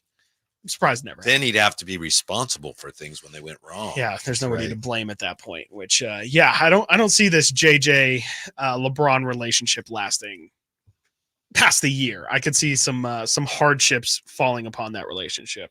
Yeah, Whitey, I'm curious.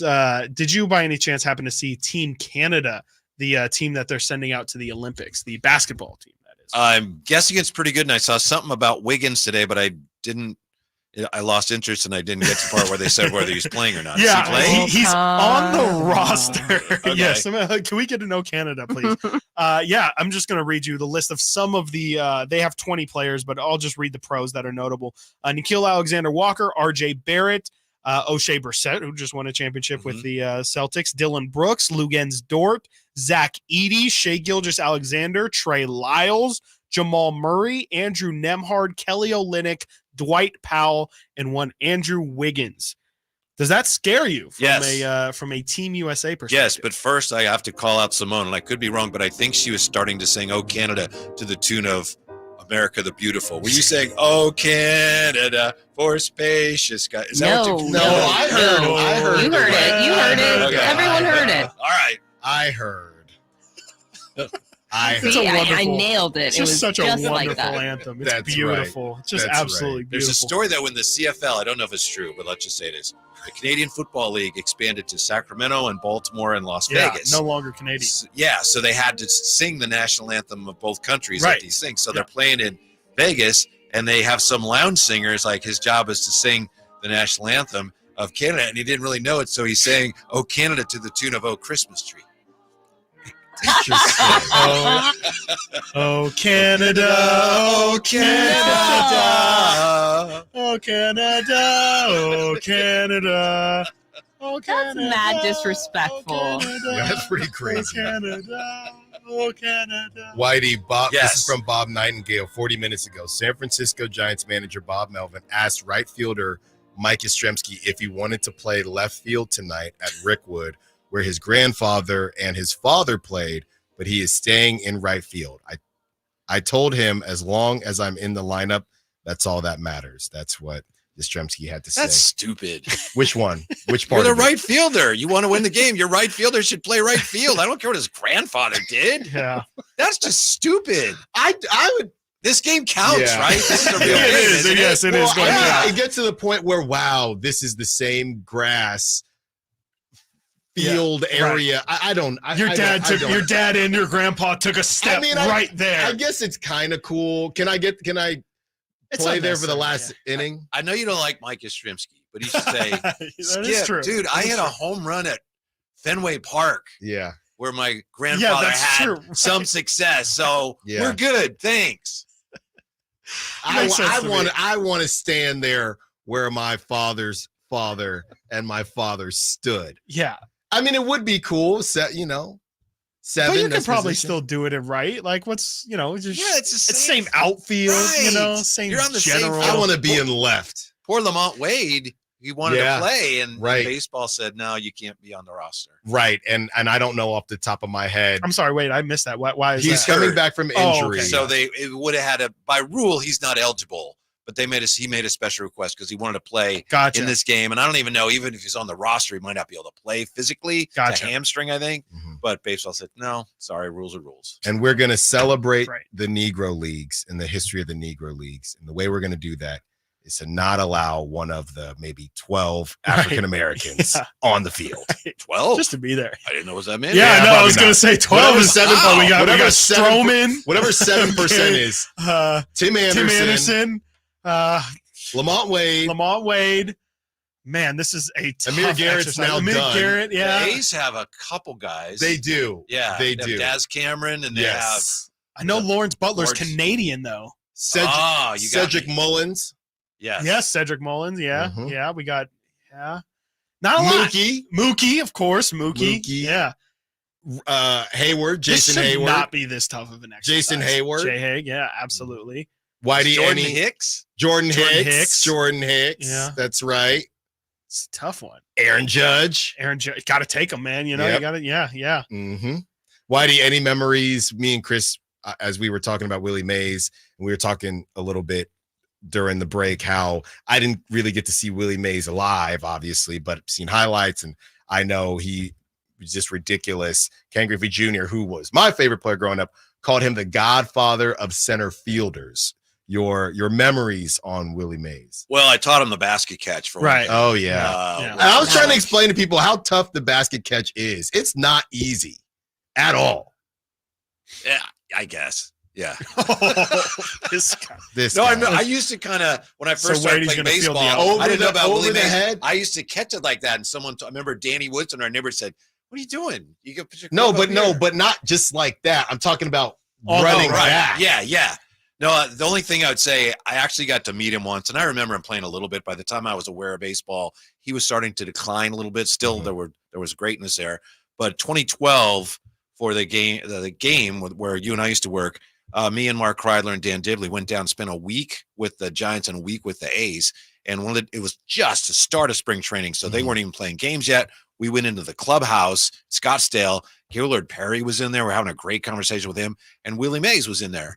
And my dad's uncle used to be the pitching coach for the A's way back when, the A's and the Giants. So I asked Willie Mays, and he's like, oh, yes, I remember him. I don't know if he did, but he was really super nice, way nicer than he really needed to be. Right. That's what all those are always great, too. He was really cool. I mean, yeah, and that's what Buster Posey kind of said, too, a version of that like Willie would just like hang out in the clubhouse, and he would sit at a table and just tell stories, and be super open to everybody. And I think that's kind of part of the legend of him as well, right? Is that he's a giver. He's not just somebody who's like, I am a star and you will bow at my feet. Like, he was somebody who was very open to spread the knowledge of the game and all that stuff. And I think that plays a huge factor into all the love that we see from him, or from those who cared about him today. When, as I recall it, when Peter McGowan bought the Giants in '93 and kept them from moving, he signed Barry, and also Willie Mays had been Peter McGowan's favorite player, and he reestablished that bond. Like, we're the Giants, and Willie Mays is a Giant. Yeah. And so